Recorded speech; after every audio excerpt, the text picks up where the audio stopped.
Detroit Auto Parts is the official parts store of Redline Radio and home of our original studio.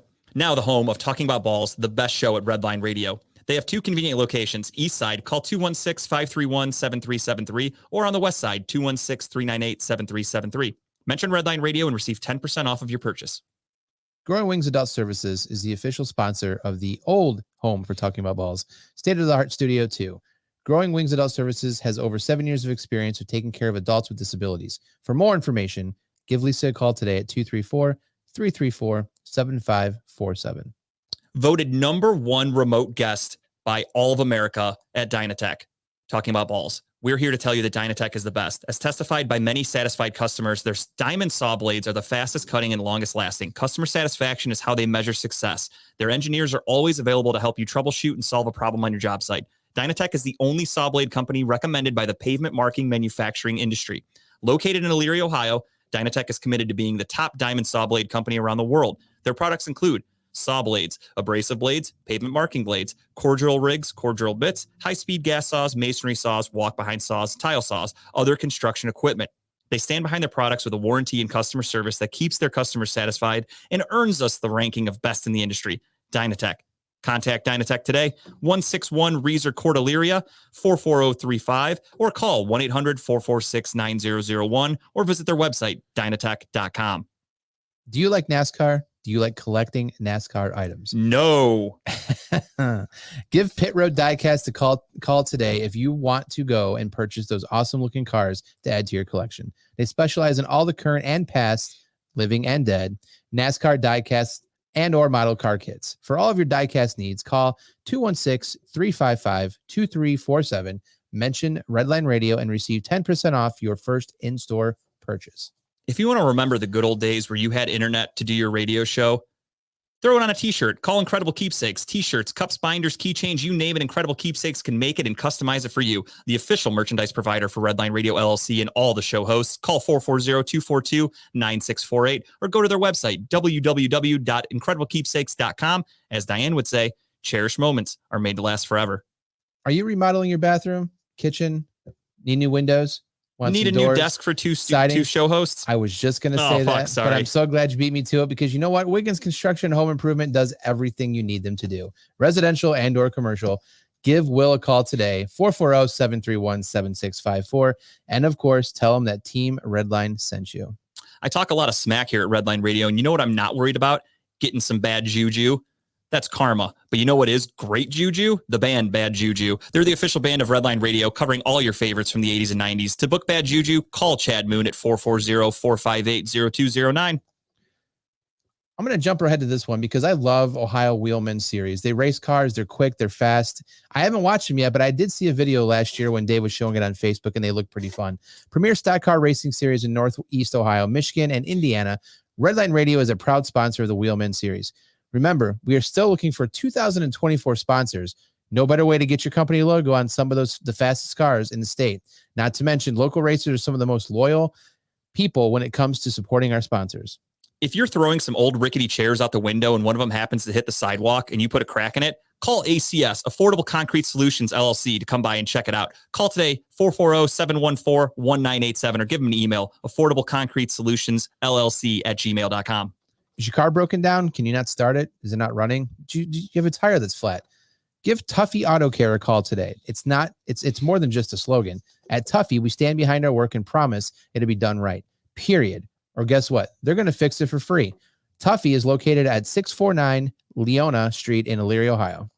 If you're looking to put on a Bob Marley album and not get arrested for the things you're doing while you're listening to it, you're going to want to go to Puff and Roll Vape and Smoke Shop. All legal all the time. Your one-stop shop for vaping, CBD, and Kratom in Elyria, Ohio. Your favorite local smoke shop located at 464 North Abbey Road. Contact them today at 440-444-4443, not 420. Ask for Dave or Dan. When you mention Redline, you get 10% off your purchase.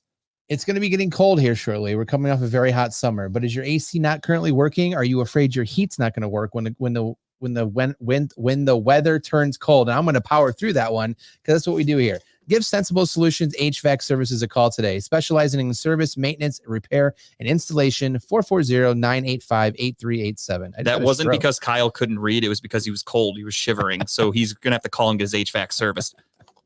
All Pro Freight Systems, large order freight shipping located in Northeast Ohio. One call hauls it all. All Pro Freight System located at 1200 Chester Industrial Parkway in Avon, Ohio. Ask for Matt, 440-933-2222. They can haul away your old chairs if you want to get rid of them.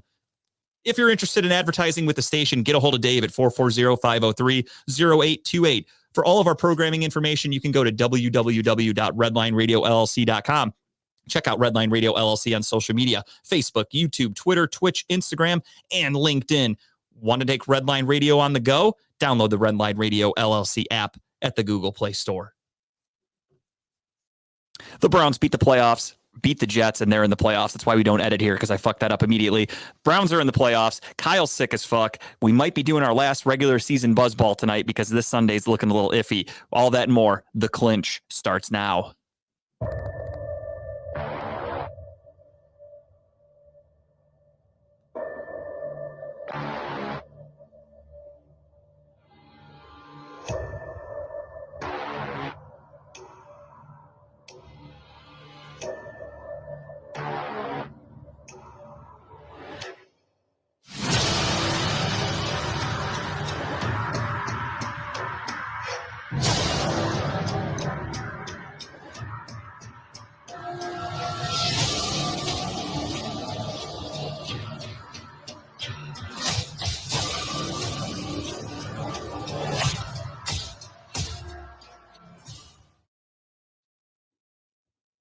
Ladies and gentlemen, welcome to Talking About Balls.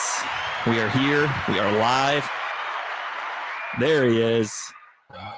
What's up, gentlemen? Kyle is sick as fuck, so he is home. He's in the home studio. Tim is here.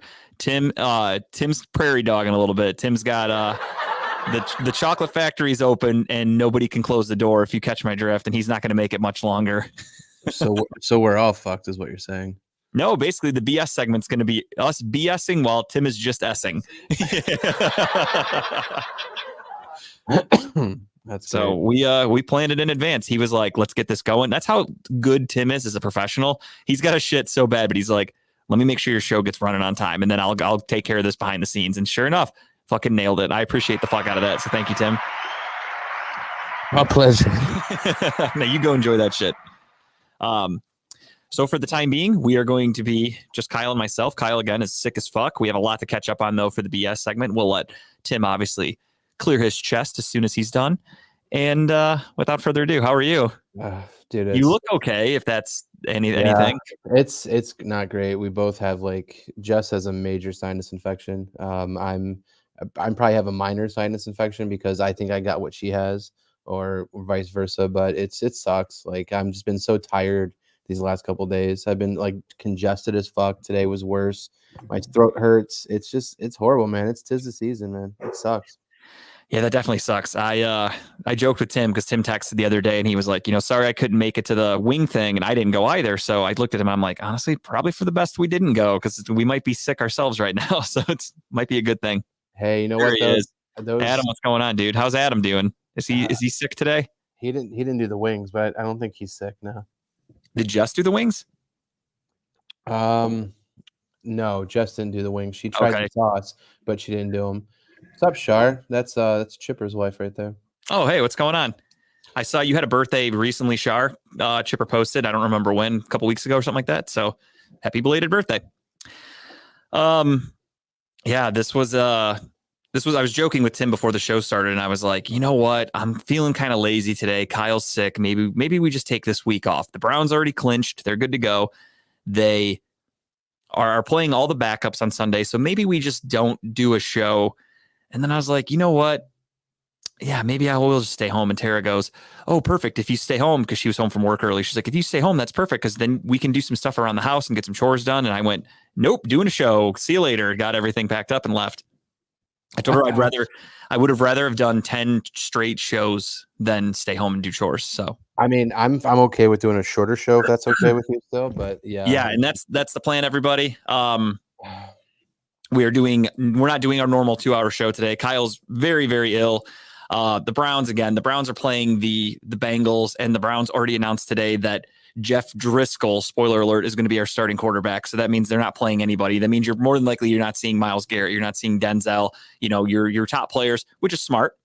This extra week, the game means nothing. Win, lose, draw. Your seeding doesn't change. Nothing changes. So why risk an injury? It makes no sense to me. So I'm totally okay with it. Yeah, no. So real quick, let's catch up. So I'll start off because you talked about the wing challenge. So if you saw the video, I'm sure, right? You saw the whole thing. I saw when Chipper didn't eat all the meat off of his wings. He's like, he did the 2-bite challenge. The Dave Portnoy of chicken wings is Chipper. Yeah. So I had to go back and watch the video to catch up because people pointed it out before I did. But I guess at the end of him, he did go back, I guess, and finish some of the meat on the wing. Cleaned a little bit up. But I went a whole different strategy for this thing. I just ripped the meat off the bone before we started. I got all wings, ripped all the meat off, put it in the bottom of the bowl, and then just ate the meat all at once. It kind of helped from getting it all over your face, my beard and stuff like that. It kind of helped with the burn afterwards. But Chipper had it all over his mouth, and all I thought of was like, dude, that probably fucking hurts. Yeah, I'll be honest, the one chip challenge was hotter. It was a drier hot dog, obviously chip, not sauce. But thanks, Dave. I am naked. It was hotter, but the punch from the one chip was harder, but it went away quicker. The hot sauce from the wing wasn't as bad, but it hung around a lot longer. Even like the water and the milk even afterwards didn't help as much, but after a while it went away. But yeah, honestly, it wasn't so bad. The next morning now, Ring of Fire, man, my butthole was. Yeah, that'll do it. And that could have been the start of this whole thing. Maybe I got the infection from the wings. It's very possible. I mean, Chipper looked okay. Chipper composed himself. He got a little teary-eyed, you could tell. It was an emotional time. You looked like you were basically you were having a panic attack to where you were calm, but your eyes were big. You're like, I'm good. This is fine. But your eyes looked like they were going to pop out. And then poor Mike looked like a fucking, like a prisoner of war. He looked so fucking distraught. I felt bad for Mike watching that video. I think Mike quit twice before. Yeah, I think so too. To the end, but he didn't tap out. He powered through, and kudos to him just for doing it. I mean, I honestly, I wouldn't even fucking dip my finger in the sauce and taste it. There's absolutely no chance. We went to game day afterwards. We got done there. We went to game day to have a beer or two, and Mike ran home to give Colleen food, and Mike sends me a picture. It's just a picture of him sitting on the shitter, basically a picture of his feet in his pants. He's like, "This is my predicament. I'll be up in a little bit, but I'm shitting right now. Take care of something." But no, man. I mean, that was good. What about you? What'd you do all weekend? Not a ton. I chilled Friday. I was off work, so I had a long weekend. I went to the game on Thursday night, so that was fucking exhausting. It was fun, but it was very tiring. Atmosphere amazing. Oh, honestly, that was the best part. It was a playoff atmosphere. It was so fucking crowded. We parked next to Margaritaville. We walked over to the stadium, watched the game, had a great time. Browns won. We stayed a little bit after. We watched all the celebrations and fireworks and all that jazz. And then we left the stadium. I'm sure you saw the picture of that bridge, everyone trying to fucking leave. It was just congested. That was very true. That picture doesn't even do it justice. You couldn't move. Were there people down there outside the stadium, just waiting for the game to end? I saw there's a lot of people around the stadium. Not really. They had it pretty well blocked off. So everyone in that picture it was just the crowd leaving the stadium. But obviously not far from there is West 6th, and West 6th was fucking packed. Before the game, after the game, it was electric. It looked like opening day atmosphere, literally just elbow to elbow. The streets were fucking crowded. They were letting people party in the street. Every parking lot. I saw the Joku doing shots with fans after the game. Yeah, and Joku's cool. Just fucking pounding shots in the parking lot. It was an experience, truthfully. Then by the time we made it back to the car, it was probably a little after midnight. Like I said, we parked in between Welcome to the Farm and Margaritaville. So you know where that is. So trying to get out of the flats was a pain in the ass because of how much traffic there was. And then trying to get onto the highway was a pain in the ass. We finally made it on the highway. We had to drop. I went with 4 people. One of the guys had to get dropped off at his house. He lived in Seven Hills area. So by the time we dropped him off, got me to my car, it was fucking 1:30 in the morning. I got home at 2. I was exhausted. I didn't even really drink that much because I wanted to enjoy the game and celebrate. And we had good seats, but we were right in the middle of a row. So it was all right, we'll get up and get a couple beers. But then once you're seated, you kind of just stay there. And then one cool thing, which I love about Browns fans, this random old woman in front of me, no lie, probably in her 60s, if I had to put a number on it, didn't say a word to her all game, just cheering, high-fiving everybody like you normally do. And then all of a sudden she just turns around, looks at me, and just shows me a little airplane bottle of Kettle One. I'm like, really? She's like, yeah, and just hands it to me. I'm like, thank you so much. So I had a little bottle of vodka to drink. That really helped because I didn't want to get up. Look at that. Everyone loves each other in Cleveland when you win football games or sports games. They really do. But then unfortunately, I was sitting by one of the dumbest fans I've ever been around. I thought you were ready to say Steelers fans again or something. No, this was a Browns fan. I'm okay with calling them. If Tim were here and not shitting right now, he'd be putting up the Browns fans are stupid. This Browns fan, first off, was ghetto as fuck. So I didn't even turn around. And my buddy Steve, from friend of show, Steve Baylog, he's like, what do you think that person looks like behind you? And I was like, I don't know, probably like some young punk. And they're like, that's a very skinny white guy. I'm like, what? Like, no lie, would have gun to my head, would have never guessed it's some little skinny white kid that's like, what did he do? So what happened was Elijah Moore got hurt. Obviously, you saw the concussion, and it looked even worse on TV because he's literally twitching. His body is convulsing. It was a horrible concussion. This fan is behind us going, you pussy, get the fuck up, you pussy. And I'm like, what the fuck's wrong with these people? Like, you're a Browns fan calling a Browns player a pussy who's convulsing on the field just to get some laughs out of everybody. And then later during the game, like we were throwing the ball and they're like, why the fuck aren't we running? And then like Joe Flacco completes a nice pass. And I'm like, well, that's probably why we're not running, because we can do that. Like, I was just talking a little bit of shit, just being sarcastic to him. So you're saying the whole why are we not running the ball is pretty prevalent with everyone else out there still, right? We need to be running the ball more. Yeah, just basically they think that if you have a lead, you just run the ball 3 times a possession and just punt. Or they're stupid enough to just think that a defense can't cover that. And then you're just going to get a first down every time, and the defense isn't going to play for the run game. Because again, Browns fans are dumb as fuck and they don't really understand football. That's why he's the favorite to win Coach of the Year. That is one Mr. Kevin Stefanski, who I've defended for years, told everybody he's a great coach, and I told everybody that you're fucking stupid if you hate Kevin Stefanski and you don't understand football. Sure shit, my guy's going to win Coach of the Year this year because he's a fucking genius, and you guys are stupid. And when that award officially comes out, I would hide if you've ever talked shit about Kevin Stefanski, because I plan on going hard on you people on Facebook and social media. Tim's back. How'd the shit go, buddy? The shit was amazing. Tim, he honestly looks like a new man. He looks relieved. Like, he looks like he was facing murder charges and the judge just said, not guilty. That's how fucking relieved he looks right now. He's a new man. There he is. Steve, what's going on? Thank you again. Steve took me to the game. Great sheets. I was telling the story of that annoying-ass kid that was behind us.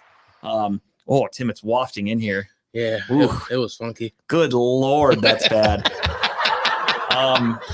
Well, I mean, I probably couldn't smell it if I was there, but thank God I'm not there. I think it would clear your sinuses. I'm not going to lie to you. I'm no doctor, but I feel like that would do something. With that being said, without further ado, the Browns won, and Dan Campbell lost the Coach of the Year on Saturday night after he pulled that 2-point bullshit. We'll talk about that later. Against the Cowboys, and lost that game. That cost him a chance at winning the 1 seed. So for me, that's why you're not going to be the Coach of the Year. When your team is facing potentially being the 1 seed in the NFC, you have a lot at stake, and you fucking roll the dice with 3 Did you say conversions. steak? I wish I had a steak right now. I'm not going to lie to you. I've been dieting all week, and I'm fucking dying for some food. I've just been eating chicken, rice, and salad. That's it. None of that sounds appealing right now. No, it's not appealing. It's just I'm trying to lose weight. I got fat last year, so I'm trying to lose it. I remember last year we talked about I'm saying steak and all that doesn't sound appealing. I don't even have an appetite right now. Well, if you were in this room smelling what I'm smelling, you wouldn't have an appetite either. I didn't miss the bullshit segment, as you see. No, he didn't. He brought it. He brought the shit with him. So you're not. So real quick on we'll talk more about Detroit in a second, but you don't blame the refs and all for that? No. Okay. It got pretty much cleared up really quickly when they talked about it, that Dan Campbell before the game talked to some of the refs and said, basically I want to try to trick the Cowboys, and I want them to not know who's eligible for this play, which lineman is eligible, and the refs got confused, and fucking Decker goes out there and doesn't call himself eligible. The other guy did. Oh, it wasn't him that walked over to the They all did, but the ref only acknowledged number 70. I forgot his name, Stinger or whatever the fuck his last name was. Yeah. And if Dan Campbell had a half a brain, the refs literally announce it because they have to say it out loud. They have to say, hypothetically for the Browns, we'll say it was Joe Thomas. They'd go, number 73 is reporting is eligible. You have to announce if an offensive lineman is reporting is eligible. So they said, number 70 is reporting is eligible. Decker is 68. He said 70. Campbell didn't catch that. Next thing you know, they throw the ball to 68. He catches it, and they're like, fuck yeah. And the refs are like, no, it's a penalty. He wasn't eligible. We said 70, not 68. Got it. And Campbell's like, I did what I was supposed to do. I talked to the refs, and like they just fucked up. Dan Campbell's an idiot. I've always said that. He's a fun guy. He was fun for Hard Knocks, things like that. But he's a big fucking muscle meathead who doesn't have the wits to be an NFL head coach. He's going to do something stupid like that that's going to cost him a game. He went for it on 4th down at his own fucking 20 or whatever early in that game. Luckily, they converted it on a fake punt. But if you don't get that, that's a game like that could ruin your season. And he's going to do something stupid like that in the playoffs, and it's going to cost the Lions their season. And that's why he is not going to win Coach of the Year, unfortunately. And the fact that he tried to go for 2, got the penalty, kick the extra point, go to overtime. Instead, he goes, fuck it, going for 2 from the fucking 7-yard line. Yeah. Got lucked out with another penalty, but was willing to go for 2 and then tried to a 3rd time. You know how hard it is to get a 2-point conversion in the NFL? This fucking dummy tried it 3 straight times. This isn't Madden, dude. This is real life. That's why your team lost. I don't think the Lions even had a chance to go for that because I think the refs fucked up on that Dallas play, last possession anyways, when they didn't call that was it offsides or whatever, encroachment or whatever it was they missed, I think they talked about. Which one are you talking about? So Dallas was an offense, and I think it was, pardon my mind's flucked right now, but there's like either offsides or early start or whatever, where like they didn't call it, and it gave the Cowboys that opportunity to go for it again, and they not go for it again, and then Detroit got the ball back. So like Detroit should never have been in position to even score, anyways.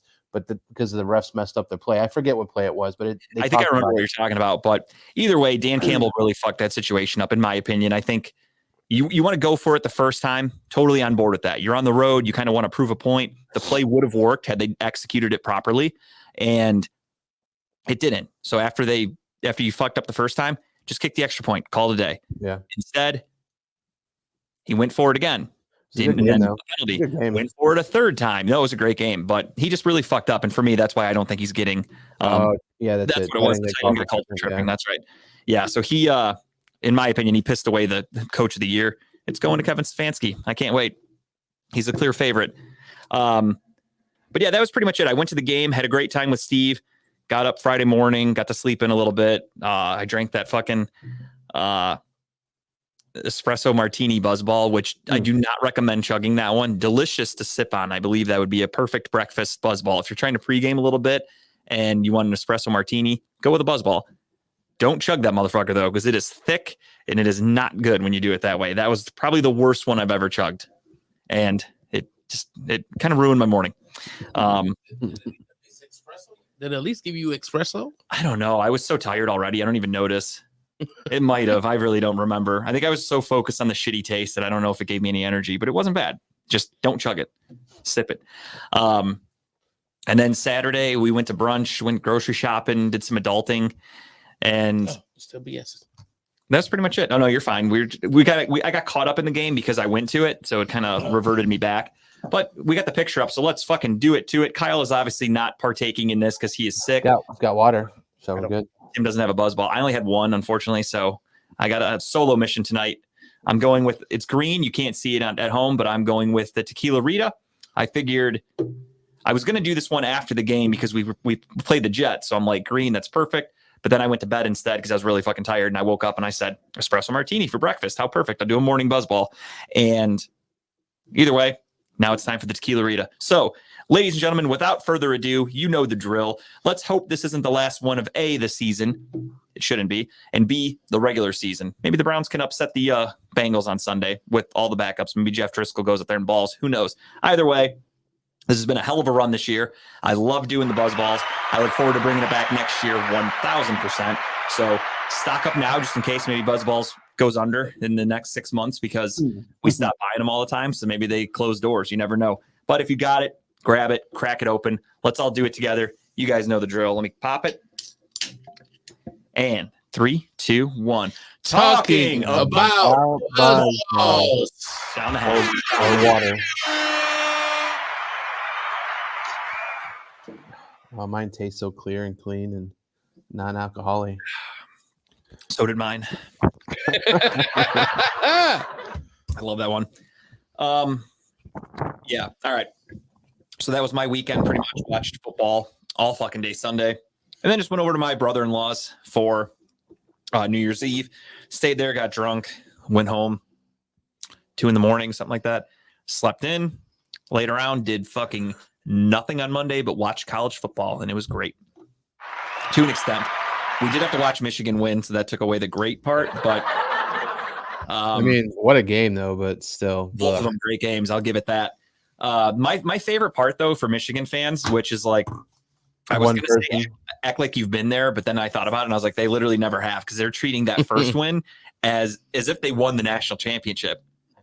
Well, like, yeah, they were digging up the field. They were digging up the field. It's weird to me. I don't get it. And then the quarterback, fucking JJ McCarthy, was standing out there like everyone was gone. The lights are down. They're cleaning up the stadium. He's out there under the lights, like looking around, taking it all in, like he's trying to make a fucking Hallmark movie or something. Like, dude, you got another game to go, bro. Get the fuck off the field. Hope he does that again when he loses next Monday. Oh, he will. I mean, Quinn Ewers did the same thing. When Texas lost, he stayed out there. Washington's around him celebrating, and Quinn Ewers stood right in the middle, looked around, and was just like taking it all in. That was cool. McCarthy walking out by himself, kind of a tool move, in my opinion. Looked stupid. But yeah, Michigan fans, act like you fucking been there before. It has been a long time since Michigan has been this far. So kudos to them, I guess. But I wonder if Michigan even wants to win the championship. Don't get me wrong, I'm sure they want one, but for the rest of their lives, if they win it this year, it's gonna come with everybody talking about all the scandals and how they cheated. Mm-hmm. Harbaugh's gonna leave immediately after the game. He's going to the NFL. He's not going to get on the bus. He's just going to get on a private plane. His agent will literally be there with a private jet to take him to the NFL interview right after the game, because it's going to be the NFL season ends on Sunday. It's going to be Black Monday. All the coaches that haven't been fired yet get fired. And then John Harbaugh is going to start taking interviews. So Yep. I think he ends up with the Chargers. Gun to my head. I think so. That's probably best option, I think. Yeah. In terms of the teams that are available for a head coach, I think that would be the best bet for him. You already have a franchise quarterback. Got some pretty good pieces on defense. You've got Joey Bosa. I would go to the Chargers, in my opinion. They've rumored to want him too, right? Like, it's been a two-way street, hasn't it? They're not really. I haven't actually seen anybody linked to him right now. It's pretty much just speculation on teams that have vacancies and who would take him, because obviously the Raiders have a vacancy. The Chargers have a vacancy. Who else has fired a coach midseason already? Was that it? You said Raiders and Chargers, right? Yeah. Yeah. That's it. Was that right it? now. Off the top of my head, I can't think of anybody else. No, Panthers. Oh yeah, the Panthers. I forgot about them, but I don't think he would go there. I feel like that happens yearly for the Panthers. No, It pretty much does. The Panthers are a shitty organization. I don't even know did you see what the owner did? no. He got drunk. We didn't throw a beer bottle at a fan He or something. Like dumped a drink on a fan at they were playing the Jaguars. He dumped a drink on the fan, and NFL fined him $300,000, which you're like, oh fuck, $300,000. That dude pulled that out of his pocket. He was like, oh shit, that's it. Here you go, take that. Do you want that in change? Right. Oh, there's Mike. Pocket change. Mike, we were talking about you, dude. You're a trooper for going through that and then immediately having to shit. That was rough. That did not look good. You looked miserable. Kyle looked scared. Chipper looked like he just walked in on his parents fucking. His eyes were like, he was pale, like he didn't know what to do with himself. And then Mike's just like, somebody put a bullet in my head. He looked fucking miserable, dude. I wish you'd have reminded me. I would have came. Think you can handle it, Tim? I mean, Would you have done it? I'd have done it. Get the fuck out of here. Are you serious? Yeah. As long as I was prepared, like I was like not prepared, but as long as I knew, so I didn't fuck up my stomach beforehand. Yeah, you like, show up like they had a huge lunch of nothing but dairy, or like Right. and actually dairy might help. I don't know what would. Well, the shit might have still been. Yeah, I mean, honestly, did you eat those hot wings this morning? Because whatever you did in there, I can't imagine it would have been worse. I had a really healthy egg sandwich. Maybe that's what it is. Your body's like rejecting it. Your body's like, what are you putting in me right now? Dude, I'm already sick, and I'm picturing you blowing ass with egg salad in your stomach. Oh my god. No. Yeah, not a great combo for me here. It was egg. It was a fried egg with spinach. I think Justin already has pink eye from that shit. Look at it. Yeah, just the green screen behind the desk over there is now brown, just because that's right next to the bathroom. That's what I wipe my ass with. But yeah, that's pretty much it. I really didn't do a whole lot. I just I wanted to lay low over the weekend. Nice 4-day weekend. I didn't do shit. I watched a bunch of movies. Most of them I didn't really like. I'll talk about that later when we get to the just the tip segment. I'll talk about movies that I watched I didn't really care for. But that's pretty much it for me. What about you, Tim? Now that you're back, Right? How was your weekend? My weekend was like odd but great. I don't know. So Thursday night, I didn't have to work Friday morning. So Thursday night, I went to my mom's. That's where I watched the game. Okay, perfect. And hey, it worked. Yeah, I fell asleep on the couch, and I usually try to leave because I like my mom's couch does it every time, bro. Like, okay, once you hit it, you're done. It's kind of like every time it's gonna get a nap out of me, like if I let it. And it was late, so I'm just like, well, I'll go ahead and take a nap real quick. But usually my mom wakes me up. Right, you would think she's like, "Hey, I'm going to bed. Get the fuck out of here." No, she be trying to keep me. Like, oh, really? Okay. But she'll wake me up to tell me to lay down, like so I'm not like sitting up. But I'm like, I got Friday off. I'm gonna go home, take a nice. I can kind of like sleep in a little bit. Yeah. It was the complete opposite. So I fell asleep there. She said she tried to wake me up. I was like, no, you didn't. You tried to keep me because you always tell me you could stay. I could stay here. Like. She's like, you could just go to sleep. Just go up in the morning. No, I want to leave. I want to go home, get in my bed. But she kept me Thursday. So she's like, I tried to wake you. You're like, why'd I wake up with a blanket on and pillows and breakfast next to me? Like you tried to get rid of me. Right. That's exactly how it was too. I believe it. I'm like, no, that's you trying to keep me. So she fucking hid your shoe. So if you wake up in the middle of the night, you're like, I can't even fucking leave. Where are my keys? Right. My phone was on the charger. It was crazy. And so I got up 6.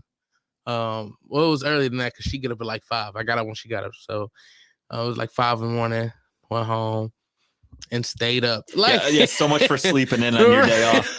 Right. But I didn't do a whole lot, so it was cool. I just kind of relaxed. Friday night, I always forget my Friday night. That's crazy. It's either good or bad. I really don't know. I just really chilled like all weekend. But Saturday I did go to a Kwanzaa event, which was amazing. It was dope. Kwanzaa is definitely going to be on Black Friday this year because I've always known about Kwanzaa and I've definitely acknowledged it, but I've never experienced Kwanzaa. Yeah, that's probably game changing when you actually experience something because then you like actually understand what it's about. Yeah, like it was definitely just seeing like some of the rituals. I guess you not call them rituals, but you know what I mean. Right? Yeah, I know what you mean. Like traditions. Traditions. I like that one better because rituals sound like Illuminati. Yeah, like you're not joining a cult. Right? Kwanzaa isn't a cult. Hold on, you said the magic word. Grape's about to jump in here. Right, yeah. Jumanji. Grape's like Jumanji, man. He's like, did you know Kwanzaa? It's 7 candles. That's the 4th K, the KKKK Kwanzaa. There's a reason why there's 2 A's and a W in that word. Oh my god. So that was pretty dope. Just seeing like I actually did a Kwanzaa line dance. No, didn't even know that was a thing. Didn't either. Hell yeah! Hey, that's the traditions. You're learning everything. Is there video? Is there video proof of this or what? There may be. I was in line to do it. I don't know if he can neither confirm nor deny if there's video evidence of that. I can say I'm pretty sure I know there was video, but how they went, I don't know. So then I think I went to an event sometime this weekend and I just can't remember it. Don't know why. It's terrible. Must have been pretty eventful. Right. See what I did there? And then Sunday, I had to come up and do Jess's show. She did the Women's Health Summit. So Oh yeah. Went to go get something to eat after that. Came home, went to sleep until the ball dropped. That was it. Nothing wrong with that. Went to sleep literally until like 11. And I was supposed to, it was a couple events I was supposed to go to, but I didn't make it. I know that one I didn't make it to. Not supposed to. I had the opportunity. Yeah, to you go. were offered to go somewhere and you just didn't make it. Yeah. It happens. So it was kind of cool to be able to relax. I did toast on Instagram with everybody. Like, Happy New Year. I feel like we all had really fucking laid back weekends, and I like that. It was. I think we all needed chill. it. Yeah, and then Monday. Damn, I don't know. I think the shit took everything out of me. I don't remember none of this. He literally shit his memory on. But I did talk to some people, and I had some great conversations all weekend. Ask me if I remember them. No, but later down the line, I will definitely it's always useful when I have quality conversations. Always pick up something out of it that helps me along the way. Hell yeah. That's what I did Sunday. Or not Sunday, but I think Monday. I went to go DJ. But it was like more learning versus actually DJ. So it's kind of like a course, but I was just with my homie, my brother. No shit. That's awesome. It's good when you know the person, so you're not like awkward. Like, yeah. So we chill, we eat food. Yeah. Like, fuck yeah. It was New Year's Day. We was eating food, like played the game afterwards. Like, it was really a chill. But That's awesome. But we met up, to practice. Right. Just teach you some pointers and show you some things. Learning new on skills. The ones and twos. Absolutely. Hell yeah. And I'm always about bettering myself. Always have been, for real, except when it comes to food. I just want a better plate. He just eats better food. So that was pretty dope. I learned some new techniques. I'm excited to try. Definitely look forward to that. Fuck yeah. And then do you have any DJing coming up? Actually I do. Coming Saturday. Fuck yeah, all right, perfect. You get to put it to use pretty quickly. Pretty early. So I don't know how, like, I'm gonna be practicing. I'm gonna practice a little bit tonight, probably tomorrow. Just because I just want to. You don't want to practice in front of everybody and fuck up and just be like, hey, sorry, first timer. Like, right. Some things you can't go into just like. Yeah, you can't wing it while you got a song going. Like, if you fuck it up, you fuck up everything. Like, yeah, it's they're gonna be like, what are you the doing? The whole vibe gets thrown off. Right. Like, I learned enough to do to utilize it within what I've already know how to do. Right. So it's like, okay, I'm gonna try it, and I'm pretty sure like some stuff you gotta do, you gotta really be in the mode, to, like the zone, to catch it. Yeah. The number one thing you don't want to forget is you always want to yell at the kids and go, hand check. You got to make them put their hands up. I'm glad I'm not DJing for kids yet. Once you get that middle school gig, you're going to be like, hand check? I could do that. I'm checking his hand. What is that? Oh, what? He put, no. He just has a handful of ass over there. Somebody break them up, but they in love right now. Like, but it was just dope, just a chill, laid back weekend. Coming back to work on Tuesday was hard. It was hard, dude. I did not want to go back to work. I love my job so much. I literally woke up Tuesday morning and so thankful. Obviously, beginning of the year, new vacation days, new personal days, and my first thought was, I should just call off. Yeah. What's another day? You missed the holiday pay. I did hate that I had to go into work because that's it was my first day you back. Were remote. Not for that day or today. But that's the only thing that kind of sucked. But Could be worse. Other than that, I was chilling. It's not bad, yeah. I probably took 16 calls. I don't know. It's not like you went in broke a sweat today. So yeah, you're good. Yeah, right. So yeah, I'm happy I'm here. Fuck yeah. Happy New Year's, bro. Happy New Year's to everybody.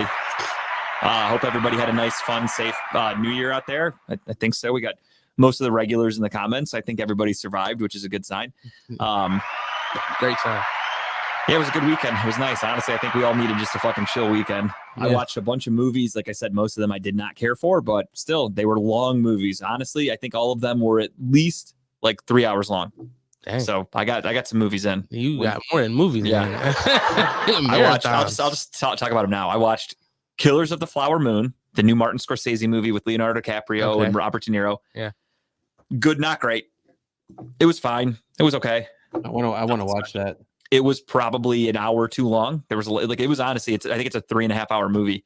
I think he only puts out 4-hour movies anyways anymore. Which, like, Goodfellas is, honest to God, my favorite movie of all time. So that one being long as fuck. I remember I had it on DVD, and like you had to flip the DVD because it was so long. The technology wasn't there yet to put it on one side. Great movie, phenomenal. No wasted scenes. Killers of the Flower Moon, there's a lot of parts where I'm like, this didn't need to be this long. This doesn't need to be happening. Like, this isn't progressing the story. It's not doing anything for the characters. It's just a long fucking movie. A lot of dialogue, I assume. Slow dialogue. Not even. Like, yeah, there was a lot of dialogue, but a lot of it's just like random scenes of like people doing something. Like, it's just, yeah, like, it's just like you see somebody in a field and it ends up being a 5-minute scene and you're like, it didn't need to be 5 minutes. Like, what the fuck is happening right now? But truthfully, I love Martin Scorsese, but I did not care for The Irishman. I hated The Irishman, truthfully. This one I didn't hate. I just didn't love it. It was okay. It was fine. I would have been pissed if I saw it in theaters and I spent $15 to sit there for 3.5 hours. So I'm glad I watched it at home. I was able to pause it, go make some food, do all that shit. The second one that I watched, I actually didn't mind this one. This one, if you get the chance, I recommend watching it. It's on Amazon Prime. It's called Saltburn. Saltburn. It's about this kid who goes away to college, to Oxford in England, meets this rich kid who they become friends. The kid invites him to his family's estate. His family's a little strange. They're all filthy loaded. Like, they live on this fucking giant place called Saltburn. And the kid kind of just tries to fit in with this rich elite family, and he gives his story. They feel kind of bad for him, and some shit starts happening. And I don't want to spoil anything because there's a lot of twists and a lot of things you don't see coming. Pretty good movie. It was like another one that was like 2.5 to 3 hours long though, but it was good. So check out Saltburn. I recommend that one. And then another movie that I watched on Saturday, which this one also is like 3.5 hours long. It's long as fuck. It's a Joaquin Phoenix movie called Beau is Afraid. And this one is on a lot of people's lists for like their favorite movie of the year. So I was like, I got to check this out. Dude, it was like 3.5 hours of just fucking random shit. I'd say watch it, but just make sure you maybe do some drugs beforehand because I think it helps the movie. But it was fucking weird. That's all I can say. I don't even want to give anything away. It was just a very strange movie. I can't believe a studio invested money into letting somebody make this. It's because it's Joaquin Phoenix, so that's why. And the director too, I forgot who it was. It's somebody big. Ari Aster, I think, was the director, who's pretty known for that, or like a known guy. So he can kind of get away with some shit. So check out Beau is Afraid if you get the chance. But Saltburn and Beau is Afraid, I would say watch at your own discretion and like go in with like an open mind. Killers of the Flower Moon, I was just more so disappointed in. Check that one out too, but I was a little disappointed in it. I wanted it to be better. I finally got around to watching Oppenheimer finally, which was good. That one's on my list. That's next for me. That's my next 3-hour movie. Yeah, another 3-hour movie. But honestly, I enjoyed it. I think I forget his name now. Brain fart who plays the main character. Cillian Murphy. Cillian Murphy. Yeah. Does well. I mean, the whole entire movie's cast pretty well. I was even pretty impressed with Matt Damon in that movie. But yeah, if you haven't watched it yet, watch it. It's long, but watch it. Matt Damon. Team America. I fucking love that. And same thing with Killers of the Flower Moon. That's a fantastic cast. I mean, you've got Leo, you've got Robert De Niro, you've got the kid from Breaking Bad and all that. I forgot his name in real life. You know him if you saw him. He was fantastic in it. Jesse Plemons, I think his name is. Yeah, the one that's grown up pretty well the last couple of years. Jesus. Jesse Plemons. It's got Brendan Fraser's in it for a little bit. It's got a really good John Lithgow's in it. It's got a really good cast. So check it out. It just to say that you saw it. But for a lot of people, those 3 movies are on a lot of people's lists of like their favorite movies of 2023. So that's what I try to watch. I try to see movies like that because there's obviously, with all the streaming and shit like that, there's a million movies coming out every year. So I try to watch as many as I can. And all I can really do is go off of what the people are raving about. And I like watching those kinds of movies, but kind of let down by them, if I'm being honest. So that's it for the BS segment. Now we move on to the bread and butter. We move on to what pays the bills. And that is, of course, sports talk. Can we start submitting our bills? Is that what you're saying? Send them to Dave Wallencheck at redlineradio.com. I don't know about you, but I'll start my mortgage. If he can handle that, I think I take care of the rest. Hey, send it. The worst he can do is say, no, thank you. If I pay the mortgage, can I come live there? Hey, that's a good day. There you go. That's a good. little bargaining chip you You got got right enough there. space. You can just put me out. You'll never know I'm there. Based on what you did in the bathroom, the neighbors are going to know you're there. That's true. That's true. Speaking of paying the bills, go to deadthreads.com and use code JG to get yourself a nice t-shirt for the holidays. They've got new designs. They're literally pumping them out like crazy. I just wish I was younger, because when I was a younger kid, I would wear any school or like team or whatever. I didn't care. Now I'm too Cleveland loyal. I've got Cleveland tattoos on my head, for God's sake. So I can't be walking around in other cities' clothing. But Cleveland, happily representing. And I actually had a really good month of December with them. So if you bought anything, thank you, first and foremost. Secondly, share that shit. I haven't seen any pictures of people wearing clothes, but I keep getting emails all the time that goes, Dead Thread referral. Someone used your code and here's how much you got from the purchase. And I'm like, fuck yeah, thank you. But it doesn't tell me who. I don't know who's bought shirts. Adam is the only person I know for a fact that bought a shirt from Dead Threads. He bought a Michigan shirt. Everybody else, I have no idea. Maybe they are strangers. But if you're somebody that I know and you bought a Dead Thread shirt, let me see it. Promote that shit. Also, thank you to Front Street Social and Brock. Had a fucking blast last week. That was so much fun. Had a great time. Thank you for everybody that came out, first and foremost. Also, hopefully we're back. I think Brock would definitely entertain us again, and I look forward to entertaining you all again. And It was a great time. They had a blast. Yeah, absolutely. We packed the place. That was my goal. So again, thank you to everybody that came out. The one thing I ask from everybody is that you guys just show up and show out, and you did. I think we put on a pretty good show. Kyle, guess what? I had a camera in the bag the whole time. Yeah.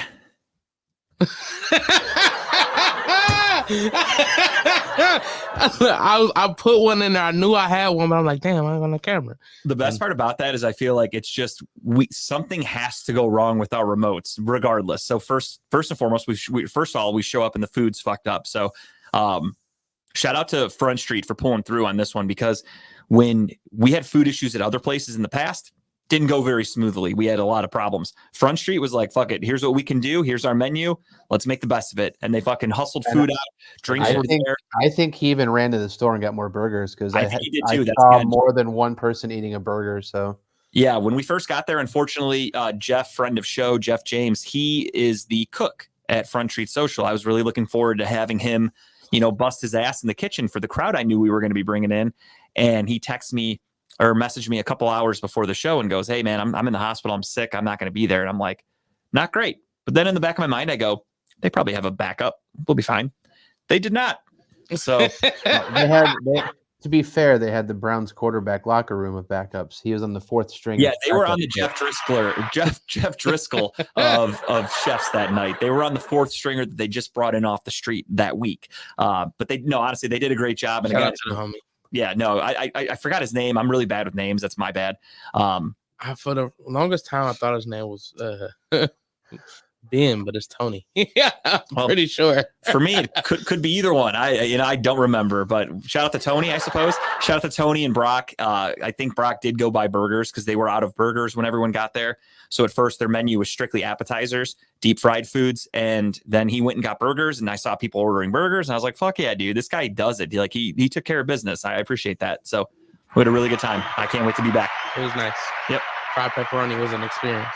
We bought a painting off the wall. Yeah, yeah, Jeff and Jess and Kyle, they bought an aerial painting off the wall. Oh, that's dope. Oh, you were gone, I think. Yeah, they bought a painting. I had a great time, man. Just had a bunch of beers, had some food, enjoyed myself on that one. Had a really good time. All right.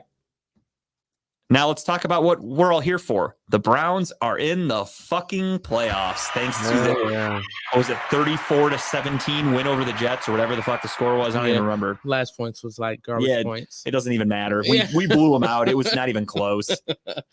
I was too busy celebrating, to be honest. I fell asleep on the game. Did you? I was just so fucking amped up, dude. I was so charged. Had a great time at the game. Obviously, the Browns winning is always a good time. And they dominated. I was a little worried about this game. I'm not going to lie to you going into it, just because I know the Jets defense is really good.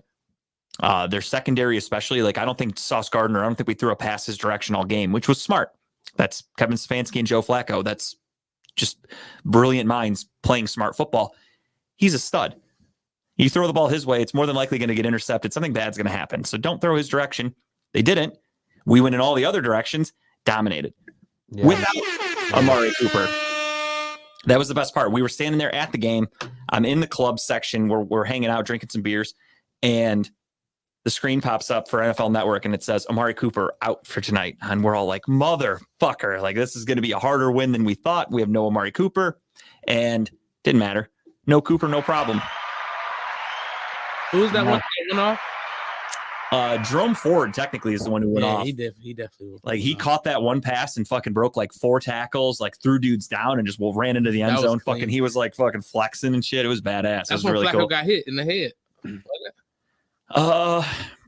Well, that's when he got his face mask. I think That's when he got his face. Yeah, that's right. He did get hit in the head technically. Yeah. Yeah. That was the play where Flacco was like running and he was about to just try to run for some yardage and he fucking threw it and everyone was like, oh, I hope he's not past the line of scrimmage. And it was a fucking beautiful play. He was close. He was definitely. It was very close.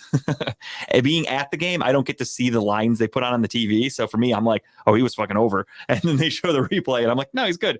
Wait a minute, you mean there's not a yellow line that follows the football team up and down the field? No, I asked. I was right by the booth. I was sitting right in front of like Kirk Herbstreit, Jim Donovan, and all that.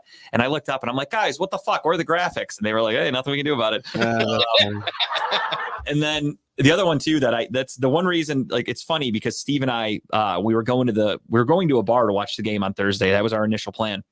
And Steve texts me on Wednesday night and he's just like, sends me a picture of like the field and he goes, yeah, my brother just bought these tickets for tomorrow night's game, spent like $500. And I'm thinking that was Steve's nice way of saying, I'm going to the game with my brother tomorrow, so we're not going to the bar. So I'm like, all right, whatever, I'll stay home and watch the game.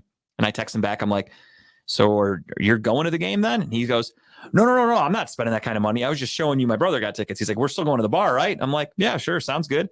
Thursday morning, he calls me, I'm at work, and he's just like, hey, remember yesterday we talked about going to the game? I'm like, yeah. He goes, I just got tickets from work. Do you want to go? Fuck yeah, I do. Why not? Let's do it. And then because of sitting there, it's hard. You don't see the game as well as you could at home. So when David Njoku fumbled on that one play, I don't know if you remember that one where he got hit and like flipped around and shit. Yeah. Who got lit up? From where we were sitting, we both were like, oh, I think he was down. No way. It looked like we couldn't see the ball at all till he hit the ground. So when he hit the ground, I see the ball pop out. So I thought, oh, the ground caused that, right? I saw the replay. That fucking ball was midair while he was still midair. And I'm like, still midair. I looked right away. I'm like, nope, Jets ball. All right. I sat back down right away. That's the one thing about Njoku that drives me up a wall is his ball handle. His ball holding when he catches the ball and he's running, he keeps it so outside the body. He keeps it so far outside of his body that it's bound to happen, but he got hit real loose with it, like chicken wings his arm a little bit. Yeah. He doesn't have the ball protected. I definitely thought he was doing it, but he was trying a little too hard. But no, he got hit. It was the way he got hit. And what I was gonna say too is I don't blame him because of the first quarter he had. He had like 130 yards in the first quarter. So I feel like at that point he was like, fuck it, let's see how big of a game I can have. And then he tried a little too hard, got lit up, and then was like, all right, I don't think we heard from him again the rest of the night. That was it. I think even Stefanski was kind of like, all right, you're done. We're not throwing it to you anymore. I think he got a couple more. He was trying to kick it that night too. I think he went to the coach asking to kick the ball, wasn't he? That was against Houston. Oh, that's right. Yeah, that's right. Yeah, he was trying, and Kev's like, no, you're not fucking kicking, like yelling at him on the sideline. But yeah, the Browns are officially in the playoffs. Couldn't be happier. Truthfully, I loved it. Being there, seeing them announce that on the screen, and seeing them, the players jumping into the crowd, running around the field, all that cool shit. It was a really, really good time. Honest to God, it felt like an actual playoff game, even though we played the Jets. So I had to stretch my imagination a little bit because the Jets aren't going to be in the playoffs for any time in the near future. Other than that, though, awesome experience. Loved it. It sounded like a playoff experience down there. Like it was so loud. I immediately, as the Jets were coming out of the tunnel, I think I sent you the video.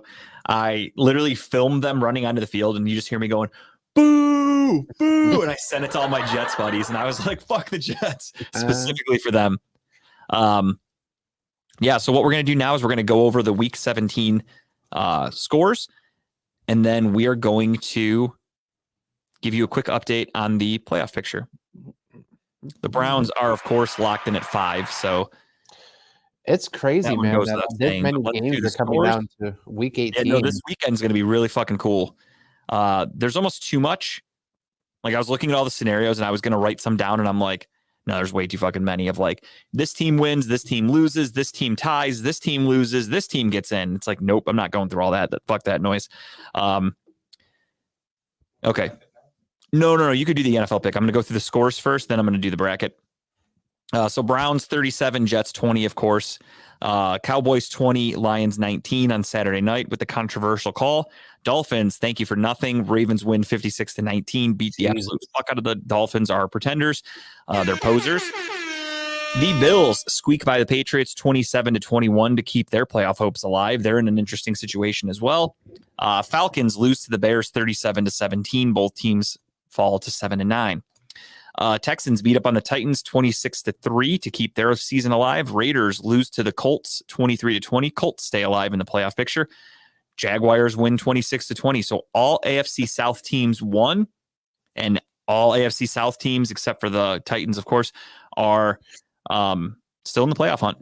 Insane. And this weekend will determine which one wins the division and which team gets a wild card spot. And the loser of the Colts and Texans game is more than likely season's over. Rams beat the Giants 26-25. Kind of embarrassing. They should have won by more. Speaking of embarrassing, the Cardinals lose outright to the Eagles at home 35-31. The Eagles are a fucking mess. They went from being truthfully a Super Bowl favorite. Even last year, I think a lot of people thought they were going to beat the Chiefs. Then they come into this season and everyone's like, oh, the Eagles are so fucking good. They got even better. And they're now on the cusp of not winning their division. Rumors are there's trouble in the locker room. AJ Brown is disgruntled. Nick Sirianni's on the hot seat already. It's ugly. It's pretty ugly in Philly. It's amazing how quickly things can turn. It's crazy the successful season they've had that it's like that now. They're 11-5 and their coach is on the hot seat. Right. And you Crazy. have what, AJ Brown, who's probably pissed off because he's not getting the ball a lot. Is that what I'm understanding? Probably. Yeah, he's not getting a lot of touches. But again, 11-5 for the Browns on your fifth quarterback. Amazing. Yeah. For the Eagles, when you have an MVP candidate in Jalen Hurts, who should have won MVP this year had he not shit the bed down in the second half, 11-5 is not good enough. No, that's a team that should end the season 14-3 at worst, but they're 11-5, and again, they just lost to the 4-12 Cardinals. That's fucking embarrassing. All the Buccaneers needed to do was win to clinch the division. So what did Baker do? Shit down his leg. 23-13. The Buccaneers lose to keep the NFC South open for everybody. 49ers beat up on the Commanders 27-10. Steelers beat the Seahawks in Seattle 30-23. Broncos. You almost called that, Kyle. Almost. I know. I should have taken them. God damn it. All right. I'm glad you didn't because it helped my picks because you won another game. Broncos beat the Chargers 16-9 in a game that nobody watched. And then the Bengals lose to the Chiefs 25-17. And Sunday Night Football, what won me a fantasy football championship, the Packers beat the Vikings 33-10. That was an assing. Did you win a fantasy championship? No. Oh, you didn't? Oh, okay. I forgot to ask you. I made it to the first. I had a bye week the first week. I ended up losing by, I think, 5 points in my first round of the playoffs to a number 4 seed, who then went on to win the outright championship in my league. So now, does that make you feel better that you lost to who won the championship at all? Like, is there a slight okay, you know, I was going for a three-peat, back-to-back champion. I won it the last 2 years. I wanted the dynasty build here, you know, but no, I shit down my leg like Baker Mayfield did. So this was my first championship in this specific league. I've been in this league now. This is my 3rd year, and this is my first championship with them. The other league that I'm in, I've been in for probably like 12 years at this point, and I've won at least 3 times. So I'm good for every few years I win a championship in that league. Well, it was bittersweet because the reason why I lost the first round is because I went up against Amari Cooper, who had his lifetime game. Oh yeah, that's right. You texted me and you're like, I'm going to lose strictly because of Amari Cooper. And then he scored another touchdown. And I'm like, yeah, that'll do it, dude. Sorry. Yeah. But I came back and I mean, to only lose by like 5 points or whatever is whatever, but still. Considering Amari probably put up like 45 points in that game. Yeah. Like that's not bad to lose by 5. Yeah, it was still insane. It was like of all weeks for it to happen, you know, but whatever. But yeah, that definitely sucks. All right, really quickly, we will give you a playoff picture preview of what's happening and what could change with this weekend's games. So, as you can see there, the Ravens. Say again. Okay, that's what she said. The Ravens are the 1 seed. They are locked in. The Niners are the 1 seed in the NFC. They're locked in. We'll start with just the AFC, though. So you got the Ravens at 1. I have it written down here. Some really fucking fun games to watch this weekend. So you've got the Ravens locked in at 1. Nothing you can do about it. The 2 seed comes down to the winner of the Miami-Buffalo game on Sunday. The winner gets the division. If Miami loses, Miami then moves to the 6th seed. If Buffalo loses, they're out of the playoffs, barring, I think the Steelers would have to lose. There's a lot of shit that could happen. Again, I didn't write all those fucking extra things down, but if if Buffalo loses, basically their season's over on Sunday. If they win, not only do they get a playoff spot, they get the fucking 2 seed. They jump up to the leader of the AFC East. It's crazy, but that's just how it works. By the way, if you see my arm jerking over here, it's not me jerking off. It's my dog trying to play catch with me over here. So I actually thought you were jerking it. I just wasn't going to say anything. I just thought it was weird that you were trying to lock eyes, so I just looked away. She's destroying a tennis ball. This was a tennis ball. Okay, I could kind of see that. Yeah, with the purple. Okay. Yeah. So She's a monster. That's good work to destroy a tennis ball like that. he's a beast. Yeah. Kansas City is locked in at the 3 seed, and the 4 seed will be whoever wins the AFC South. So if Jacksonville beats Tennessee on Sunday, they win the South, and the Browns will face them. If Jacksonville loses, the winner of the Houston-Indy game gets the 4 seed, and Cleveland will then go to that city. So, Browns fans, who do you want? Gun to my head, I would probably say give me Indy. Really? Of the 3. Minshew doesn't scare you with his little legs he's got there? No, because we have Joe Flacco, not PJ Walker at quarterback this week. So I'm comfortable against them. I said, well, Indy did, just lose. That was a crazy game. Fuck yeah. That was when I thought I couldn't watch anymore. The only thing for me, like Houston scares me because we played them. They did not have CJ Stroud. I heard about those rumors, Steve. That's shitty What do too. you say? Oh no, that we'd be on the Peacock one? Yep. It'll still be national. I think it said it's going to be on Peacock and NBC. Locally, they'll play it locally no matter what on cable. Still sucks though. Yeah, yes and no. I don't care. The less people that watch it, the better. I like being under the radar. More than likely we'd be the Saturday 4:30 game. 8:15. I thought we'd be the early game. More people got Peacock than people think, and then they'll have. Yeah, Peacock's cheap as fuck. It's like $4.99 or whatever. Yeah. Like that's an easy one. But again, honestly, locally though, I was reading about it earlier, and it says that like it's the first time ever the game will be on Peacock, but it will also be on NBC. So if you're in Cleveland and you don't have Peacock, you'll be able to watch the game no matter what. So yeah, out of the 3, Houston probably scares me the most going against CJ Stroud because he's a stud. So, that of course makes me nervous. And we just played them a few weeks ago. So it's another, like they have a lot of film on us. Jacksonville scares me a little bit because Trevor Lawrence is banged up. But overall, Jacksonville's the cream of the crop in the AFC South. They won the division last year. They pissed the game away, but they should have won against the Chargers. And the Colts, we beat once. Obviously, Gardner Minshew did play really well. Kind of scares me a little bit. However, I'm confident that we could go to Indy and beat them, I think. So in order, I would say Indy, Jacksonville, Houston. 1, 2, 3 in order of who I'd want to play. So we're rooting for Tennessee. Dead set. We're rooting for Tennessee on We're Saturday rooting for Tennessee and Indianapolis. or Yeah. Sunday. I mean, I'll I guess I agree with you too. I mean, just thinking back to it, I mean, I don't want the Texans. Like if I had to, I mean, that's just the one team I don't want. Yeah. I'm okay with either the Jags or the Colts because I think the Browns match up well against both of them, and I think they can beat both of them. But yeah, the lesser of two evils probably would be the Colts right now. I think we can pass against that defense pretty well. And the Texans secondary and the Jags secondary is actually, I mean, decent, right? That's the only headache. And we're going to throw the ball, right? Pretty good. Yeah. But the other thing too is, I mean, obviously the Texans and the Colts would be cool because you're in a dome, so you don't have to worry about weather. Jacksonville, it's Florida, it could rain at any time, so that could be a factor. But the one good thing is, again, Trevor Lawrence, I don't think he practiced today. He's got a bad shoulder. He's really banged up. So It's tough. It's interesting. What did Steve say? Would love Buffalo to win and Miami to play Kansas City. Now, that'd be cool as fuck. I'd love to watch that game. Did you see Tyreek's house caught on fire? I did. He had to leave practice. Said everybody was fine. Yeah, that's crazy. Everybody was good. And he makes enough money where he can just go buy another house tomorrow and not even fucking notice it out of his bank account. Any of us, it's like, oh my God, it's a horrible, tragic event. Tyreek Hill's he's probably got like 10 houses. He's got like 10 baby mamas he's got to put up somewhere, doesn't he? Jesus Christ. Oh, that is true. He does have a lot of baby mamas. Yeah. And then you just got to smack the kids around a little bit. But yeah, so the AFC will come down to that. Kansas City is locked in at 3. Winner of the AFC South is 4 and will be facing the Browns. 6 currently, this is just the current order.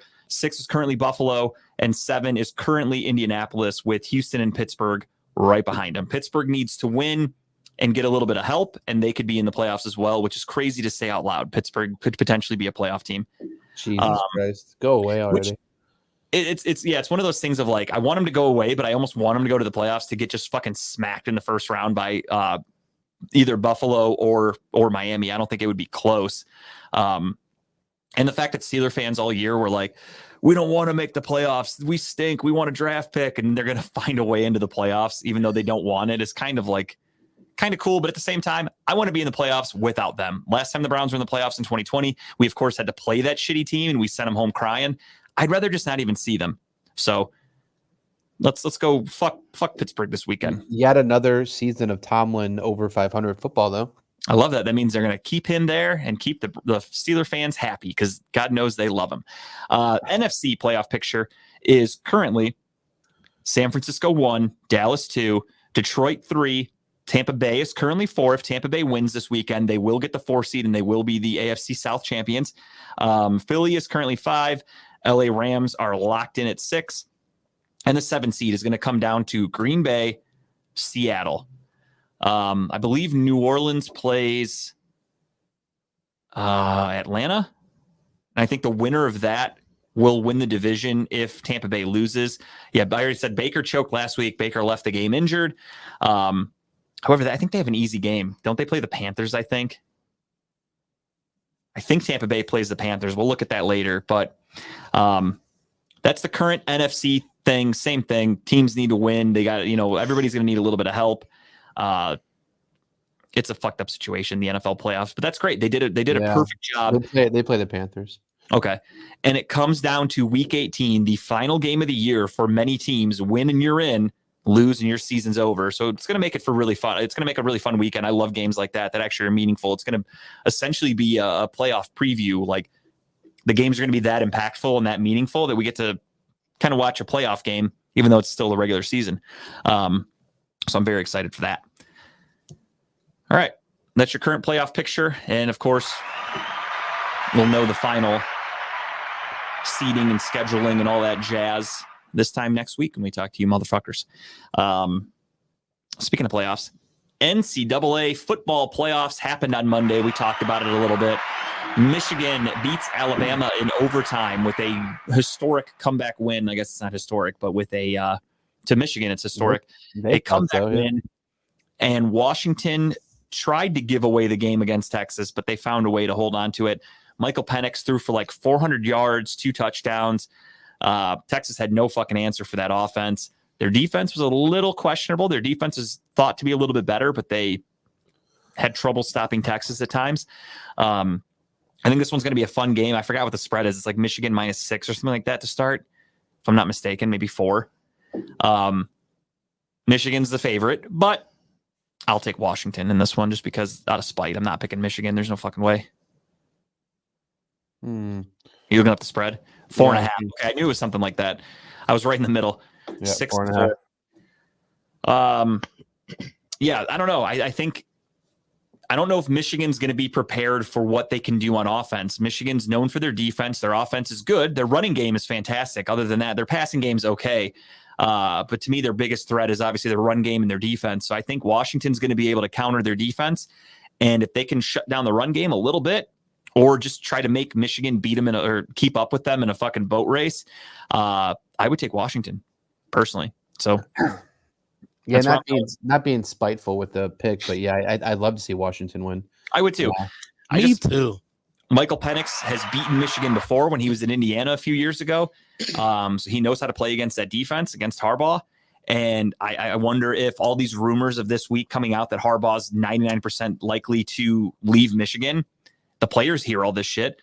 Everybody hears these rumors. Is it going to get into the back of their minds a little bit? Are they going to come out as sharp as they should? Is he going to come out as sharp as he should? Is he going to have his, game face on Monday night? Because he knows another job's waiting around the corner. He's going to go to the NFL and make tens of millions of dollars. So I also don't want to hear obnoxious Michigan fans for the next couple weeks. That too. And the other thing too is again, I'm not a diehard Ohio State fan. So when Ohio State won their championships, I've seen multiple in my lifetime. I just kind of was like, oh, that's cool. And I moved on. Michigan, I've never seen them win a championship. And when was their last championship? Does anybody know? Wasn't it 97? Was it? I didn't know. Honestly, I didn't know that they won one when I was alive, but I also wasn't watching college football back then. Steve will know. Give him a second. Steve is like the fat guy for sure. He's 100%. Statistic Steve. Yeah, 97. Was it? Okay. Oh, was that Desmond Howard era? That's the Heisman, yeah. Okay. Yeah, I didn't know they won the championship then, to be honest. Again, I wasn't watching college football. I was fucking 8 years old, 7 years old, whatever. So it wasn't really my thing. Yeah, Michigan's last championship for football. I couldn't. Oh, it was actually a split title of 97. Oh, really? Yeah. Oh, I forgot they did that. Oh, Coach no, Chance was Washington State. Brian Greasy was a quarterback. Steve beat you to it. He got you there. Yeah, there you go. Yeah, he got it. Yeah, so I didn't remember that because, again, I was a kid. So I have no memory of a Michigan championship in my lifetime. And, Nebraska. There it is. Co-champs with Nebraska. Michigan's going for a championship. And, again, winning on Monday night against Alabama, Michigan fans, you would think that they won a championship. The way that my timeline on Facebook for all Michigan fans went crazy. I just don't understand it. You won one game. There's still another game to go. I don't know. Still a big game to win. It's exciting. Don't get me wrong. But the way they were like, where are all the haters now? It's awful quiet. They were talking championship shit. You know what I mean? There's a level to shit talking. They were talking championship level shit. The way they were asking where the haters are and how everyone's quiet. And then, you saw Adam's comment right away to Kyle. He was like, oh, roll tide, huh, Kyle? Going crazy. It's like, dude, you didn't win shit. You can get rolled by fucking Washington on Monday night. Yeah, 22-29 bowl record. They're not known for winning much, so that explains why they can't act like they've been there. Yeah, they have very little experience. That'll be Monday. Again, gun to my head, just making a quick pick here. I will take Washington plus 4.5, and I would take Washington outright in the money line. I think Washington can win this game. Yeah, it's gonna be high scoring. What's the over on this one? I didn't even look that up. That's a good question, Steve. Right. Yeah. I feel like the point at Steve and this gives Kyle's literally in front of a computer. Tim's in front of a computer. I have my phone and a computer, and I still go, Steve, look it up for us. Steve probably already knows. Steve's got it already on there. He's like, let me call my Vegas insider. And Jim cooking 5 boogers. That's probably true. But it's going to be high scoring. Now, I think it's going to go back and forth. I think the defense for both teams aren't going to be able to keep up with the offense of the other team. It's maybe the first quarter Michigan slows down. Washington, but I think it's going to eventually Washington's going to wear them down, and that air raid system they basically play with. And that's what I'm excited about because Michael Penix Jr. is a guy who's going to be playing on Sundays in the NFL, and seeing him go up against this Michigan defense, if he can go out there and play as well as he is, or can. I think that would be really big for him and his future and his 55 and a half. Okay, that sounds about right. 55 and a half. Yeah, that's actually it's really not that high scoring of a game. It's going to be high scoring. I say it's going to be like 65, 75 probably. Yeah, I could see that being over for sure. If it's under, that's not good because that probably means Washington's going to lose because that means Washington wasn't able to score the ball. So if it hits that 55, that's not great for anybody rooting against Michigan. I'll tell you that. And we got a special weather statement. Here we go. No, it's nothing good. Patchy freezing drizzle throughout late this evening. That's it. I get a fucking alert for that. That's not that exciting. I live in Ohio. Come on, dude. But it is midwinter, right? It's January. I'm kind of expecting some shit on the ground when I walk outside. To be worse than this. Yeah, honestly, this isn't so I'm bad glad so it's far. not. But yeah. Where is the fucking snow? I kind of miss the snow. I don't. I'm okay with the winter we're having, and I hope it stays just like this. But I hate. All right, so this morning, like coming off, going on the porch, straight ice. Like, yeah, that's rough. Yeah, so I'd rather have it snow because at least the snow, I got a bit little of traction. grip. Yeah, absolutely. So I'm missing. I'm okay with some snow. If everything wants to have some snow on it, it is what it is. Just let's not make me get up early as fuck and have to shovel myself out of the driveway and like do all that. That's bullshit. I don't play with that. I don't like that one bit. That's when I call off work. Only because Tara's pregnant, you're the one that have to shovel this. No, she made me shovel last year too. That bitch. I hated it. I hated it. But yeah, no. If I look outside and it's like a ton of snow, I'm like calling off. Fuck that. What's up, Dave? What's up, Dave? Tim found the camera. We're good. All right. Without further ado, we did tell you guys we are going to do a bit of a quicker episode today. So we are going to get right into week 18 picks, the final week of the year. Kyle's doing all right. He got some antibiotics. He's hanging in there. As you can see by the scoreboard there, I am holding on by a thin margin over Kyle. Truth be told, I kind of screwed myself this year because if I didn't come up with that idea for the bonus picks where we do the spread, I would be up by like fucking 10 right now. Kyle's hit a lot of his bonus picks. I have not. So if I did not come up with that idea, it would be over right now. Yeah. Well, I might not be down this bad. You do pretty well with them too. You hit a double pick this week too. Mine missed. I took Philly minus 10.5. They obviously fucking lost the game. Kyle got plus points for Detroit, hit it. He got Tim got the -7 for the Browns, hit it. And here I am, still with a 3-point lead. So I felt good about that game, as you can see. Yeah. The points. Again, I was a little nervous. The Jets defense is good. I don't know. I love the Browns. I love Joe Flacco, but I just thought the Jets defense, they're Jekyll and Hyde. One week they could shut a team down. The next week they give up 30 points. So I was like, I don't know. I don't have a feel for this game. Yeah. And I'm a Browns fan, so I'm kind of expecting the worst to happen. So I'm like, if I take the Browns -7, we're going to lose the game by 10. And I'm just going to be embarrassed. My friends are going to talk shit because they're all Jets fans. So I avoided that game. And I'm happy I did. All right, this is it. The final week of me writing in the notebook, ladies and gentlemen. It is week 18. The stadium was buzzing from the beginning. JG, Kyle, and Tim in the final week. As you can see by the score there, I am just going to write down. I'm just writing down our wins. 163 for me, 160 for Kyle, and 155 for Mr. Timbuktu. So we are all so worried about this punishment. We're in it. I am reading these off of NFL.com here, Kyle, if you want to play along in case the order from ESPN is a little different. I'm so glad that Tim joined this season. No, I'm happy you did too, man. Because I'm not in last place. He jumped in like halfway through the season and did all right. So I looked at that and I'm like, Tim, next year you got to do this with us from the beginning. We got to really keep tally of this. I am going to go off of ESPN strictly because NFL.com does not have spreads, and I need to know what the spreads are. So okay. All right, let's do it. Steelers at Ravens. Steelers need to win to get into the playoffs. Ravens already announced they are benching their starters. Lamar Jackson's not playing. However, Tyler Huntley was a playoff quarterback last year. He did somehow go to the Pro Bowl. I don't understand that still to this day. I'm going to take the Steelers, but I'm not touching the -4. Yeah, I'll take the Steelers here too. I was definitely thinking the Steelers as well, but I just felt like this is the week to just go for it because you got to make a big comeback. So this is, you got to go opposite. It's all or nothing. You got nothing to lose at this point. Yeah. But I don't want to tell you how to make your pick. Yeah, I don't know. I just some just tell me they might just squeak out this game. I'm just gonna take the Ravens though. Okay. Fuck those Steelers, huh? I respect it. Tim's a man of his word. Basically. Saturday Night Football. Vegas has it at Houston -1, meaning basically they're like, we don't even know who's going to win this game. It's a fucking toss-up.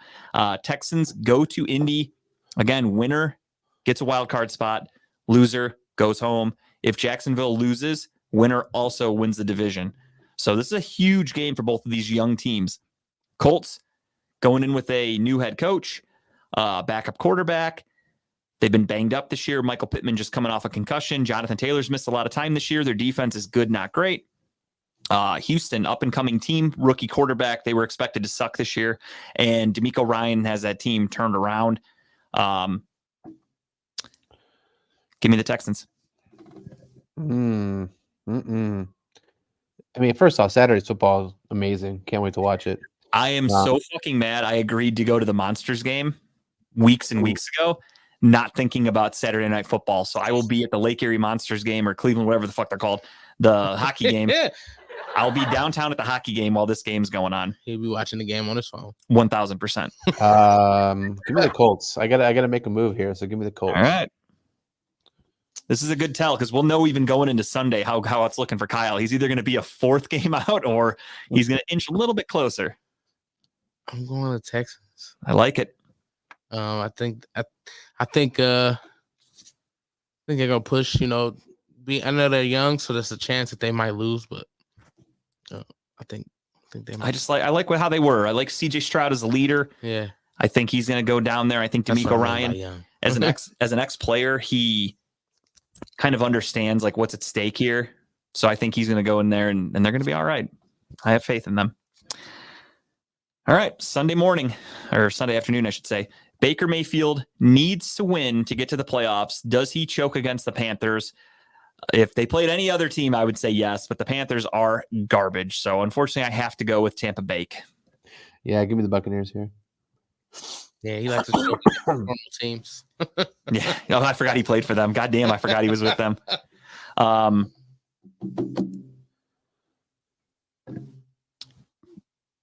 Give me Tampa Bay -4.5. I'm taking the points. I think that's doable. I think that one is too. I think the Panthers just got blown out last week by the fucking Jags. I think they've given up completely. Their owners dumping drinks on people. It's a shit show. I'll take Tampa Bay in a must-win game. Who do you like, Tim? Oh, it's the Bucks. My bad. bad. You did. My bad. Yeah. I was writing out my score. I forgot to write it. I just didn't want to mess up. I always verify so I don't write the wrong thing. You good. You good. We'll save the Browns and Bengals for last, of course, even though it's battle of the backups. Vikings at Lions. Vikings still have a slight chance of making the playoffs. They need to win and they need a miracle. They are going back to Nick Mullins as their quarterback. I don't think it matters. Give me the Lions. Definitely Lions. What's the spread? Detroit -3.5 right now, but Detroit hasn't officially announced who's playing and who's not. So they could end up sitting people because they can't go any higher and they can't go any lower, I don't think. Yeah, give me the Lions here too. Next up, Jets at Patriots. New England -2. I am going to take New England outright. I think Bill Belichick knows it's probably his last game in New England, and I think his hatred for the Jets, he's going to go out one last time with a win, just to stick it to him. He was, I don't know, for like people, y'all steal my bitch before I leave. Yeah, people who didn't know this, he was hired by the Jets and then traded to New England before he ever coached for the Jets because he was like, I kind of want to go to New England instead, and screwed the Jets over and has just fucking owned them for many, many years being in the AFC East. So I think he wants one last little shot at the Jets on his way out the door. So give me New England. Give me the Patriots. Yeah, give me the Pats. A clean sweep for New England. Next up, you've got the Falcons and the Saints. Same thing. Must-win game for both teams. The Falcons need to win, and the Buccaneers need to lose, and the Falcons are the AFC South champions. Same thing with the Saints. Saints win and the Buccaneers lose. They are the AFC South champions. Falcons are garbage. Saints aren't much better, but in this game, give me the home team. Vegas has it -3 for New Orleans. I will take New Orleans outright. Kyle. Wow. And notice I'm going first on all these games, so this way I'm not just taking what Kyle takes to like make sure he can't beat me or anything like that. I'm playing fair. I'm giving him an opportunity. He wants make your own choice. I'm just trying to pick what teams. I'm looking ahead here. I'm trying to pick what games I want to try to bet against you on. Tough. Yeah, give me the Falcons here. The other hard thing about picking tonight is because the games don't teams haven't officially announced who's playing and who's not. So like only games that still have something meaningful behind them are ones you can pick. So like the Steelers are going to go out all out. They need to win that game. Colts, Texans obviously need to win. Buccaneers need to win. Vikings, Lions have nothing to play for. Bengals have nothing to play for. Vikings still kind of have a little bit, but I don't think it matters. They need a miracle. The second string is still kind of going out there to play for something. And that too, those guys are like, fuck it, I need a job next year. So, Yeah. And then you got the Jets and Patriots, who are two rosters full of second stringers, and their seasons are over. So it's tough. It's really tough. But I will take the Saints here. And Tim, you as well? No. No. I'm taking the Falcons. Who are you taking? I'm sorry. I'm taking the Dirty Birds. I'm going with Dub. Can I hear what that sounds like, please? Cuckoo! That's a dirty bird if I ever heard one. Kyle, what say you? Oh, I took the Falcons already. Oh, you did? I'm sorry. Yep. Yeah, that's fine. ATL. All right. 2 against 1. We'll see how that goes. Anybody want the I'm already Titans? out, so. Jacksonville against the Titans. I got to go Jacksonville. Yeah, give me the Jags. I think that unfortunately means the Browns will be playing the Jaguars in the first round, and I'm okay with that, though. I think the Titans got to play harder. They Ryan need it. Tannehill. Mike Vrabel's pissed. He came out the other day. They asked him about the game, and he's like, I fucking hate losing. He goes, when we lose, it keeps me up at night. I fucking hate it. And maybe the team goes out there for one last shot for him. I'm going to go with them. All right, Tennessee for Tim. Go out there to be the spoil maker. Go out there and beat. I mean, how cool is that? If you're like, hey, if we win this game, this team's not going to the fucking playoffs. That's something to play for if you're the Titans, in my opinion. It never happened, but there were times where the Browns in the last game of the year were going up against like the Steelers, and it's like, hey, if the Browns win, Steelers are fucking out, and we lost 99% of those games. But in the back of my mind, I'm like, there's a little bit of a chance. Never happened, but it was there. Seahawks and the Cardinals. Seahawks also outside looking in, must-win situation for them. Arizona's playing decent over the last month since they got Kyler Murray back. The head coach already came out and said, take the plus 5.5 for which game? He's probably saying the Titans take the 5.5. Okay, I got him at 5 on ESPN. Yeah, me too. That's not bad then. I could see that. Titans are going to come out and play hard. Mike Vrabel's a good coach. I'm riding with Steve. You're taking the points? I'm going to take the points. I'm riding with All Steve. Right. I'll give you 5.5 too, even though I got 5 on ESPN. I'll give you 5.5. Plus 5.5 for Tennessee. Seahawks. How nice of you. You know what? It's Christmas was just here. I'm in the giving spirit. Seahawks and Cardinals. Cardinals have been playing well of late. Cardinals got exposed. Or I'm sorry, I keep getting the team names confused. Seahawks got exposed last week against the Steelers, and the run defense is trash. Kyler Murray just got a ringing endorsement from their head coach that he is their franchise quarterback going forward. They're not moving on from him. They're at home. Last game of the year.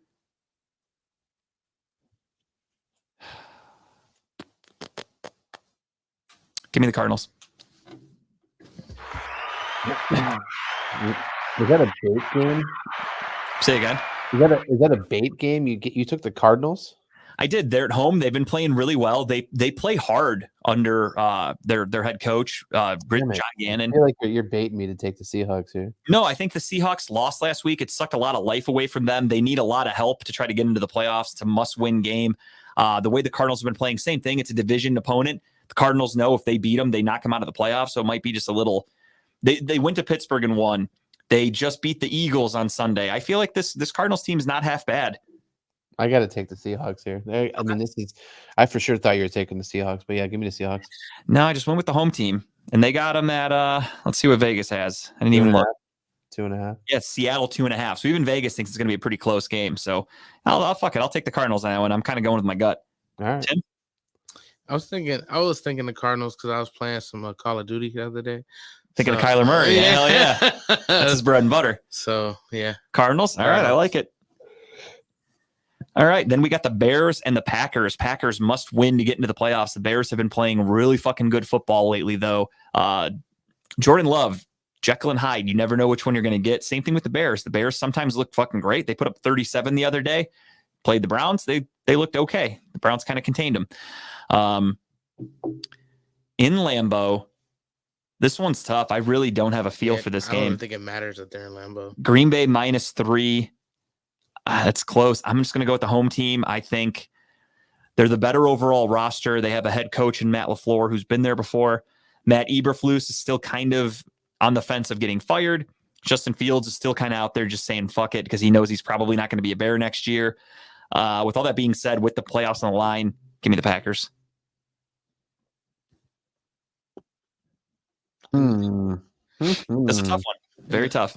In the sake of the bird call, I didn't choose the Packers last week, and I was going to pick the Packers last week. That was a big one too. You and Kyle both took Minnesota. When I was going over the scores, I was like, I forgot you guys picked them. My bad. Yeah, you did the skull. So I'm looking through it and I'm like, oh fuck, Kyle took Minnesota. So I'm like, that's another game for me when I was going. They what's the Packers sound like? It's the brown cheese Tim was just making in the I bathroom. was just gonna say it's whatever you did in the toilet. That's what it sounds like. It smells like from under cheese. It's worse than that. Yeah, but I think I'm going to Packers this game. All right, Green Bay. Give me the Bears. There it is. Which understandable. The Bears. Kyle's got to make himself a comeback here.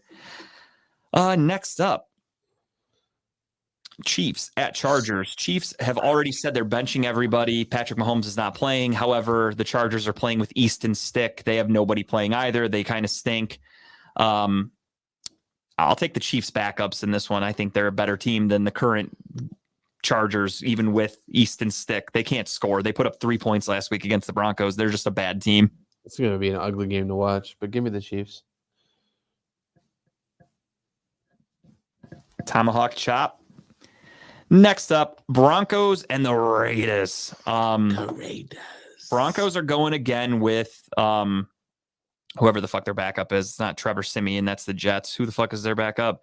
Brett Ripken? No. Did you say Cal Ripken? I would actually watch it if it was Cal Ripken. I'd prefer that. I don't even remember who their fucking quarterback is, to be honest, at this point. The Raiders are probably going to go with Aiden O'Connell again to end the season. In Vegas, neither of these teams have anything to play for.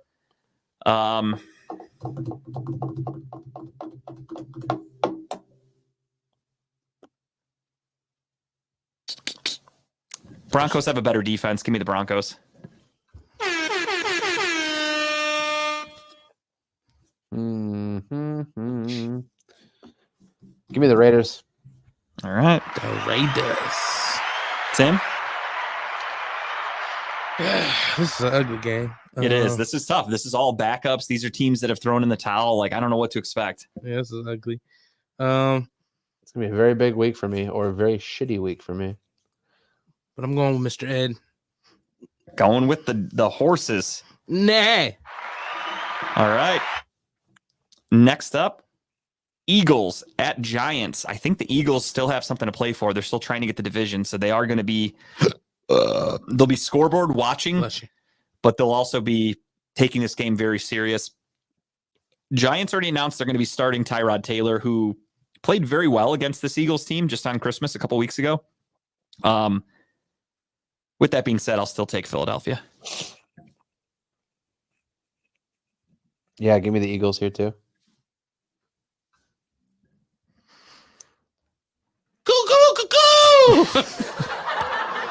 I think that Eagle needs to go to a vet immediately. However, I love it. Rams against the Niners. Rams already have their playoff spot locked. They've already said they're not playing anybody. The Niners claim that Debo wants to play. They're probably going to go out there and play some of their starters, except for Christian McCaffrey. Carson Wentz is getting the start for the Rams. Give me the Niners just because I don't even know who's playing for each team except for no McCaffrey and no Matt Stafford. That's all I know of. So I'll just take the Niners at home. So Purdy might play? He might. I think they said the other day that Deebo Samuel at least came out and was like, yeah, I want to play on this week. Because they have the bye week. So they kind of look at it as we don't want 2 weeks off because we might be too rusty. So they're going to play maybe a little bit. So yeah, give me the Niners here. As of right now, Vegas has it. Oh, no, Darnold is starting. That's actually right. I forgot I read that today. So Darnold is starting, but I like Sam Darnold in San Fran over Carson Wentz, who's only been in LA for a month. So I'll take them. Even again, Vegas has it San Fran -4. So I'll take the San Francisco Niners. You too, Kyle? Yeah, give me the Niners here. Tim? You know, it's always a pretty game for me. Even though he's not playing, but I get it. Yeah. That's just team. I kind of been rocking with them for a minute because I was a big Frank Gore fan. Oh, really? Yeah. Yeah, I think you've picked the Niners every week this year, pretty much. Pretty much. So if it were up to Tim, they'd be 17-0. But hey, right. they lost the one that matters, and that was in Cleveland. Right. And then Sunday evening. Oh no, I'm sorry. This is still an afternoon game. Cowboys at Commanders. Commanders already said Sam Howell's going to be starting. That team sucks. They're garbage. Give me the Cowboys. I think Dallas still has to win because they need to lock up the 2 seed. So they are a -13 favorite by Vegas. I will never touch that kind of spread, but I will take the Dallas Cowboys. Yeah, give me the Cowboys here. That's 13. Jesus. Yeah, Cowboys for me too. And then last but not least, we have Sunday Night Football. Win or go home for the Bills, if I'm not mistaken. Maybe there's a couple weird twists that could happen for the Bills. But if they win the game, they win the division. If Miami wins, they win the AFC East and get the 2 seed. Perfect Sunday night game. I'm so fucking excited for this game. This is an 8:30 NBC start. It is right now Buffalo -3. I think Buffalo wins this game outright. I am taking the Bills. I think the Bills win the division. Miami, unfortunately, has a few too many injuries. Losing Bradley Chubb the other day was a huge loss. He tore his ACL. Jalen Waddle's hurt. I don't know if he's going to be playing. Pittsburgh can lose, and Buffalo gets the 7 seed. Okay, so Buffalo can still make the playoffs if Pittsburgh loses, so there's a chance. But basically, Buffalo needs to win this game. You know, we're going balls to the wall here. Just fuck it. Give me the Dolphins. Let's see here. Let's have a big swing Sunday. I don't have any. You didn't pick any points yet, Kyle. I haven't because we haven't gotten to that game yet. Okay, you're doing the Browns. Okay, I forgot about that game. That helps. Yep. Tim? Oh, Bills. My bad. Buffalo. All right. Moo, motherfucker. And last but not least, you have the Jeff Driscoll-led Browns and Did all you of our say backups. moo? Did you say moo Yes, for a bill? He absolutely did. I loved it. Okay. The Jeff Driscoll-led backup Browns taking on the Cincinnati Bengals with Jake Browning on Sunday afternoon. I am going to, unfortunately, I hate to do it. I'm taking Cincinnati. They're going to go out there and act like it's their Super Bowl. And they're so excited for this game. Even though they have nothing to play for, their season's over. They are going to try to win this game and try to talk shit to Browns fans, even though they're facing, again, Jeff Driscoll, who we just signed a week ago. And before we get into it, I am taking the Bengals. But listening to the radio today, I text Kyle and I'm like, if you get a chance, listen to this segment. How stupid. This is why I hate listening to local radio. No bullshit. If you're familiar with 92.3 The Fan here in Cleveland, the afternoon radio show was complaining that we are benching our starters. And they said, this game is not meaningless because next year, when you see the scores or the records up on a screen, 12-4 or 12-5 looks better than 11-6 is what they said. So they said the Browns should try to win to get that 12th win because it would be the most in, the last God knows however many years, even though it doesn't change a thing. They also said Myles Garrett needs to play. Who cares about risking injury and getting healthy for the playoffs? He needs to play and get a sack or two to lock up the DPOY. Otherwise, if TJ Watt gets 2 sacks or something like that, they're probably going to give it to Watt. So Myles Garrett needs to play. Otherwise, he's not winning that award because the voters on the award, they don't pay attention to analytics. So they're just going to give it to TJ Watt. And I was in fucking disbelief that they were saying this kind of stuff on the radio, and I had to turn it off. I noticed the afternoon show, especially Dustin Fox, when he gets on his rampage and just his little whatever tangents he goes on. It's stupid. He was relatively quiet. It was the other guy. It was Nick Wilson who was leading this charge. Yeah. I just honestly, part of me thinks he was only doing it to get the fans riled up because it worked. People were calling in, and literally the one dude said, Nick, you're a piece of shit. You look like a GameStop manager. Like they were roasting him on the air. And it was pretty funny. I couldn't believe it that you're saying risk. Myles Garrett's been playing hurt since like week 12. He hasn't had a sack in weeks because he's clearly not right. He played in the Rams game when he clearly shouldn't have. And they're like, no, don't take a week off. Play again in a meaningless game because you need a sack or two to get DPOY. I couldn't fucking believe it. Literally could not believe that they were saying that, and they meant it wholeheartedly. Same thing. I didn't listen to the whole thing, but what did Keith Britton say? He was like, this game's meaningless. And they're like, it's not meaningless. It's on your schedule. What do you mean it's meaningless? And they're like, it doesn't change a thing, win or lose. Why would you risk an injury? And the guy's like, well, why do you just assume a guy's going to get hurt playing on Sunday? Why is your first thought an injury? And it's like, because that fucking happens. Let the guy rest up. And he's like, well, if he wants that award, he better get out there and play. And everyone's like, he's pretty much got it locked up. And they're like, oh, I don't know. Like I said, if TJ Watt gets 2 more sacks, he'll have like 19 and the voters are going to give it to him. And everyone's like, TJ Watt's not even the second favorite for Defensive Player of the Year. That's Micah Parsons. So that's who we should be worried about, not TJ Watt. And you could tell Nick Wilson has no idea about sports and doesn't actually watch the NFL because he didn't even mention Micah Parsons. Like he only talked about TJ Watt to try to rile up Browns fans and get people to call in. And it was pretty embarrassing if I'm being honest. It was probably just a full troll job then, you think? I hope, but I've listened to that show a lot and that guy sucks. I'm not a fan of him. I didn't listen to the other morning, but I guess did Ken Carmen call in and prank 92 whatever in Pittsburgh? I didn't hear it. I think it was Tuesday morning. Maybe I didn't listen. So I had to see it on Twitter. I got to go back and listen to it. Pretended he was a random fan and then like hit him with a Super Bowl, Super Browns or something like that. It was pretty cool. I love Ken Carmen. I think he did it Friday morning, actually, if I'm not mistaken, because I was off work. That's why I didn't hear it. I'll have to go back and listen to it. That's great. Because he tweeted all weekend about how that he yelled so much that he lost his voice. And he's like, but I don't care. I'm off till Tuesday, so I'll have time to rest my voice. It was pretty badass. But yeah, without further ado, I'm taking the Cleveland Browns. No points. Excuse me, my points have already been picked. So I mean, you're taking the Bengals, or are you taking the Bengals? I'm sorry, Bengals. Okay, making sure. I'm taking the Browns plus the points. Browns plus the points. This can be a big Sunday. So you think they win outright? Yes. Okay. Just making sure I don't want to write anything wrong. The reason why I'm choosing the Browns is because I feel like this is because what you just did to the toilet. Basically. Plenty of brown. Right. Stefanski got like of his coach of the year. He is very good against teams with cats. He loves killing the pussy. 10-1 against pussy teams. Can't take that away from him. But it kind of makes sense. I do feel strongly about them. I think they're gonna win.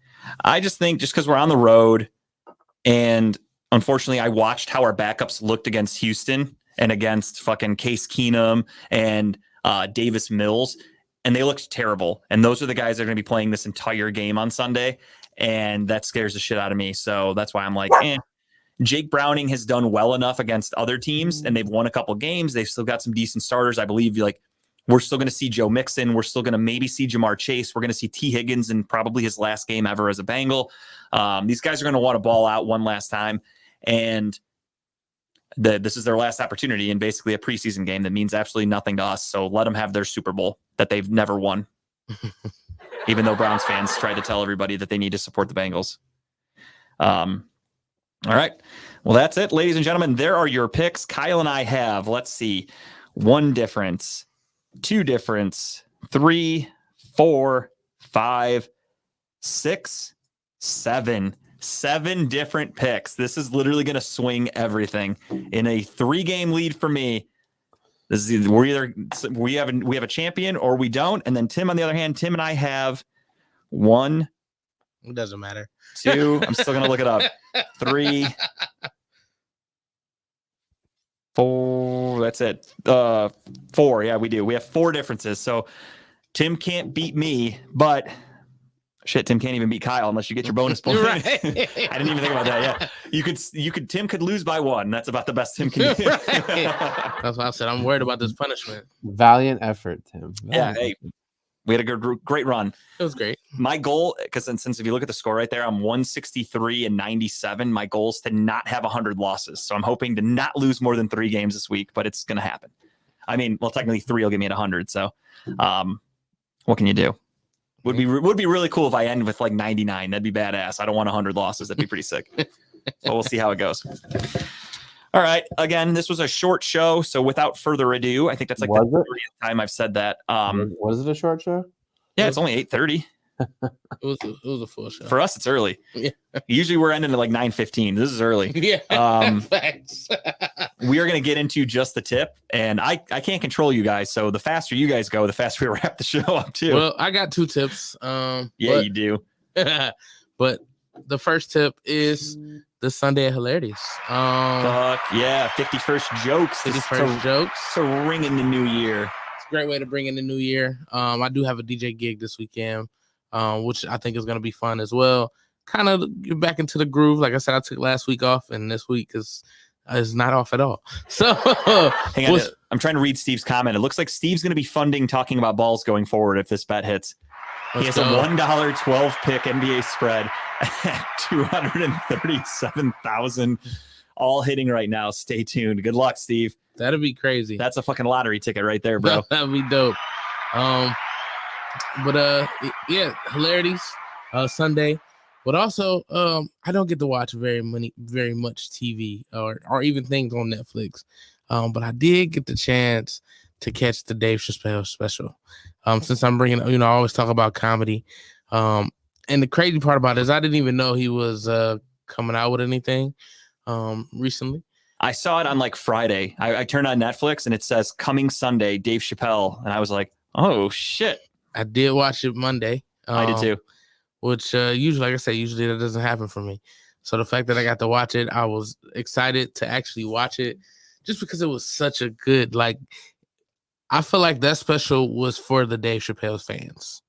I agree. That was the perfect special if you were a Dave Chappelle's fan. Because I seen somebody put on Facebook, and they could have been trolling, said they remember when Dave Chappelle was funny. And I was just watching. I seen that. I was like, yeah, I'm not even entertaining that. No, that's just somebody trying to get a reaction. That's all that is. Yeah, exactly. And I was just like, yeah, whatever. This special was amazing. Like I said, I feel like it was for the Dave Chappelle fan. And since I'm a fan, I enjoyed it very, very much. It was dope. So catch that. And if you can, come out Sunday. Hilarity 51st jokes, man. Check it out. And yeah, no, definitely watch the Chappelle special too. That was great. I contemplated using that as my tip for today too. So it's kind of funny that you did. Yeah. It was really good. I enjoyed it a lot. It was amazing. I haven't watched it yet, but they did play the trans joke he built up to with the Jim Carrey storyline on TikTok. I watched that and that was fucking hilarious. That was a great setup for that joke. It was great. Dude, the whole thing. Dave Chappelle's a fucking legend. He's one guy that I'm glad I got to see live once. It was fucking amazing. And I'll probably never get to see him again because it's so fucking expensive, but saw him once. Great. I got to meet him once. I got to tell him about the titty sucking joke. I got to. Hey, he lives in Ohio, so go find him. Yeah. I'm going to earn my way to meet him. I remember when he was doing that like summer camp shit a couple years ago during COVID, like the guests or the people he had come out with him there, it was like before he died, obviously it was Bob Saget was there for a bunch of them. He had like fucking Dane Cook, John Mayer, because they're like really good friends, and Jeff Ross, guys like that. Like I was like, oh my God, I wish I could be at that. Those are like fucking legends. Obviously not John Mayer, but still would have been cool to just see him doing stand-up. Facts. But check out that Chappelle special when you get a chance, Dave or Kyle. Dave Chappelle, Kyle. Fuck, I can't Dave talk. Chappelle, Kyle Chappelle, got it. Yeah, check it out though. I think you'll like it. My tip's an oldie but a goodie. In the spirit of watching stuff, since I've been sick the last couple of days, I started rewatching Boardwalk Empire. Great show. I'm sure you've seen it. Everyone's seen it. I'm sure. At least I hope so. I have. But you haven't watched it yet? I don't know if you would like it. It's Maybe not. Prohibition. I like. Yeah, Oh, really? Yeah. So this is kind of based on a true story. It's got. I'll let Kyle tell. Sorry. Yeah, I mean, yeah, no, It's excited. I love the show. Yeah, it's basically it talks about right when Prohibition kicked in 1920, Atlantic City. It talks about the guy who plays Nucky, which is Stevie Buscemi. His character is based on a guy who was in Atlantic City back in the day. But it has Al Capone, it has Lucky Luciani, it has all these different gangsters from that era, all interacting, with each other, and the storylines are great. But if you get a chance, watch it. It's a good watch, and it's hard to take him as a serious actor. But at first, it was for me. But he's so good in this movie, in this show, that it's 5 seasons, I think. It's on HBO Max. You get a chance. Tune in. You'd like it, I think. Cool. Yeah, I definitely will when I get the chance. If I ever sit down long enough. That's one that after I finished, when I had COVID and I binge watched Deadwood right after, I was like, I think I'm going to restart Boardwalk Empire. I didn't do it, but it's on my list of shows to rewatch. Like, that is how good it is. And like Kyle said, it's got fucking historic people from like actual that era, like Al Capone, like you said, Lucky Luciano. There's a bunch of other ones. I can't even think of them off the top of my head. Yeah, I forget the guy, fucking Ross, Jewish guy. Rothstein. Arnold Rothstein, yeah. Yeah, the guy who rigged the World Series. It talks about that in the show too. Like it's all pretty historically accurate. I think Mark Wahlberg was a producer on that show, which is always cool. The cast is great. Michael Shannon's character is fucking awesome. Really good cast, really good show. What a depth of character for him, by the way, man. He's such really, a good actor. Oh yeah. Yeah, so definitely check that out. My tip this week is another show that you could find on HBO Max. Also, just came out a few months ago. I don't care for the main actor, truthfully. I've been very vocal about my not being a fan of Sebastian Maniscalco, but there is a show that just came out on HBO Max called Bookie, where it's basically a joke about, not a joke, I won't say that, but it's basically now that there's apps everywhere and you can gamble wherever, he's an old school bookie still trying to do it, the old school gangster way. And that's his partner there. And his partner was an ex-NFL player who now is just helping him run his book. And it's just them collecting money, getting into some mischief. There's some shit that happens in the show where you're kind of like, all right, that would never happen. Like, that's a little outrageous, but it's meant to be that way. It's just meant to be funny and not taken too seriously. I think each episode is only like a half hour also, which is cool. They didn't overdo it. But overall, it was pretty funny. If you like sports, if you like gambling, that's definitely a show to check out. It's funny. Worth a watch. Again, I think it was like 7 episodes only for the first season, and they're only 25 minutes long, give or take. So it's a really quick watch. They were coming out weekly. It's a comedy. Yeah, it's a comedy series. They were coming out every week, so I had to wait and finish the whole series together. It's like it was made by the guy who created 2.5 Men, Chuck Lorre, I think his name is. And it's got Charlie Sheen's in a couple episodes. Like, it's got a good cast. It's got some good people in it. It takes place in like Los Angeles, where they're just running around trying to collect their money from a bunch of deadbeats.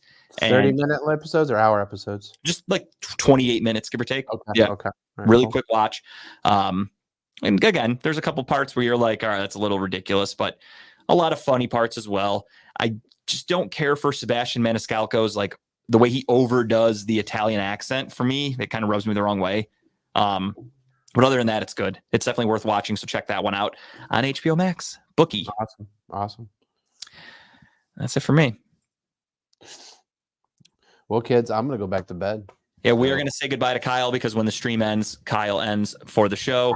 Oh, whoa. Okay. He might end in life the way he. Oh, I'm sorry. whoa. I'm not trying to Nick Gilbert him. Oh. But yeah, Kyle's sick as fuck. He's going to rest up, get better, hopefully, and we'll go from there. We got to do another buzzball next week because the Browns are going to win this Sunday. So I hope we're doing a buzzball on next week's episode. I'm just going in with, again, how we looked, our backups against Houston. I'm not holding my breath against a much better Cincinnati team. Do we have a rule with playoffs? Do we bring in the bigger buzzballs? I don't know if we're checking the big. Or do we do one of those giant buzzballs? Or do we do 2 buzzballs for every playoff win? Well, that's not a bad idea. You know what? I don't want to break tradition. What we're doing is working. I don't like fucking with things. I am a very superstitious person, so I am cool with 1. After the Browns win the Super Bowl, we chug the big one. After the Super Bowl, we can chug multiple big ones. I plan on buying fucking. That's what she said. I'm gonna come in here with the ski mask, like I just won it myself. Not you skiing. I'm gonna be pouring fucking champagne and buzzballs all over me in the studio. Sorry, Dave, in advance, but it just got to happen. But no, I'm a creature of habit. I'm a creature of tradition and superstition. So I don't want to fuck it up and be like, yep, I bought 2 buzzballs for this weekend after we win, and then we'll lose first round, because that's something that I would feel like I did that, even though I know I had nothing to do with it. So 1 buzzball, sticking with 1. Fair enough. All right, everybody. We will talk to you again next week, where we actually get to discuss who our playoff opponent is going to be. I'm so fucking excited for that.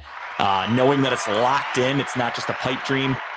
This weekend, all of our backups just get healthy, or stay healthy, I should say, because we might need you in the playoffs. And that was another thing too. I was listening, and really quickly, a little tidbit here, the afternoon show again, to show you how stupid they are. And it makes me wonder if it's a bit when Kevin Stefanski today announced that we're starting Jeff Driscoll, those guys go on there and go, oh man, I feel bad for the way they treat PJ Walker. That poor guy can't get a break. He got benched for DTR. Now he's getting benched for Jeff Driscoll.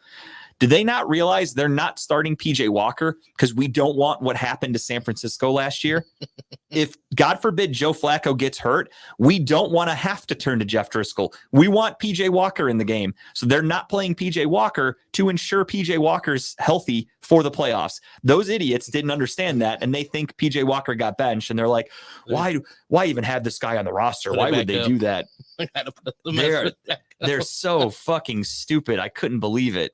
Can we clip these parts of the show and send it over to those two in the afternoon? That'd be great. I really thought about it, but then I'm weird and I play scenarios in my head from start to finish. And in my head, I swear to God, this is hand to God. I was taking out the garbage today and I thought about that. I thought maybe I should just start fucking roasting these 92.3 guys and sending them the clips on like Twitter and stuff. But then I was like, no, because then they'll just talk shit about us on their platform because they have a bigger audience, even though they didn't earn it. Their platform is there from other people. Like Nick Wilson has listeners because 92.3 got built up by other people. So he would basically give himself that credit of like, oh, I'm on a show talking to thousands of people. You're doing I just, in my head, I thought of that. And I was like, no, because then I want to kill him. So why when we get good publicity? It's very true. Then maybe we get some listeners. Yeah.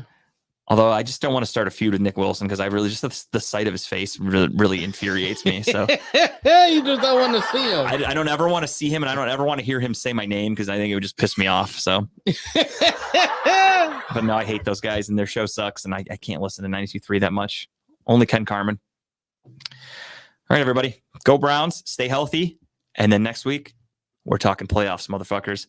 Kyle, rest up. We'll see you. Get better. Thanks, guys. Feel better, man. Cleveland. That was for you.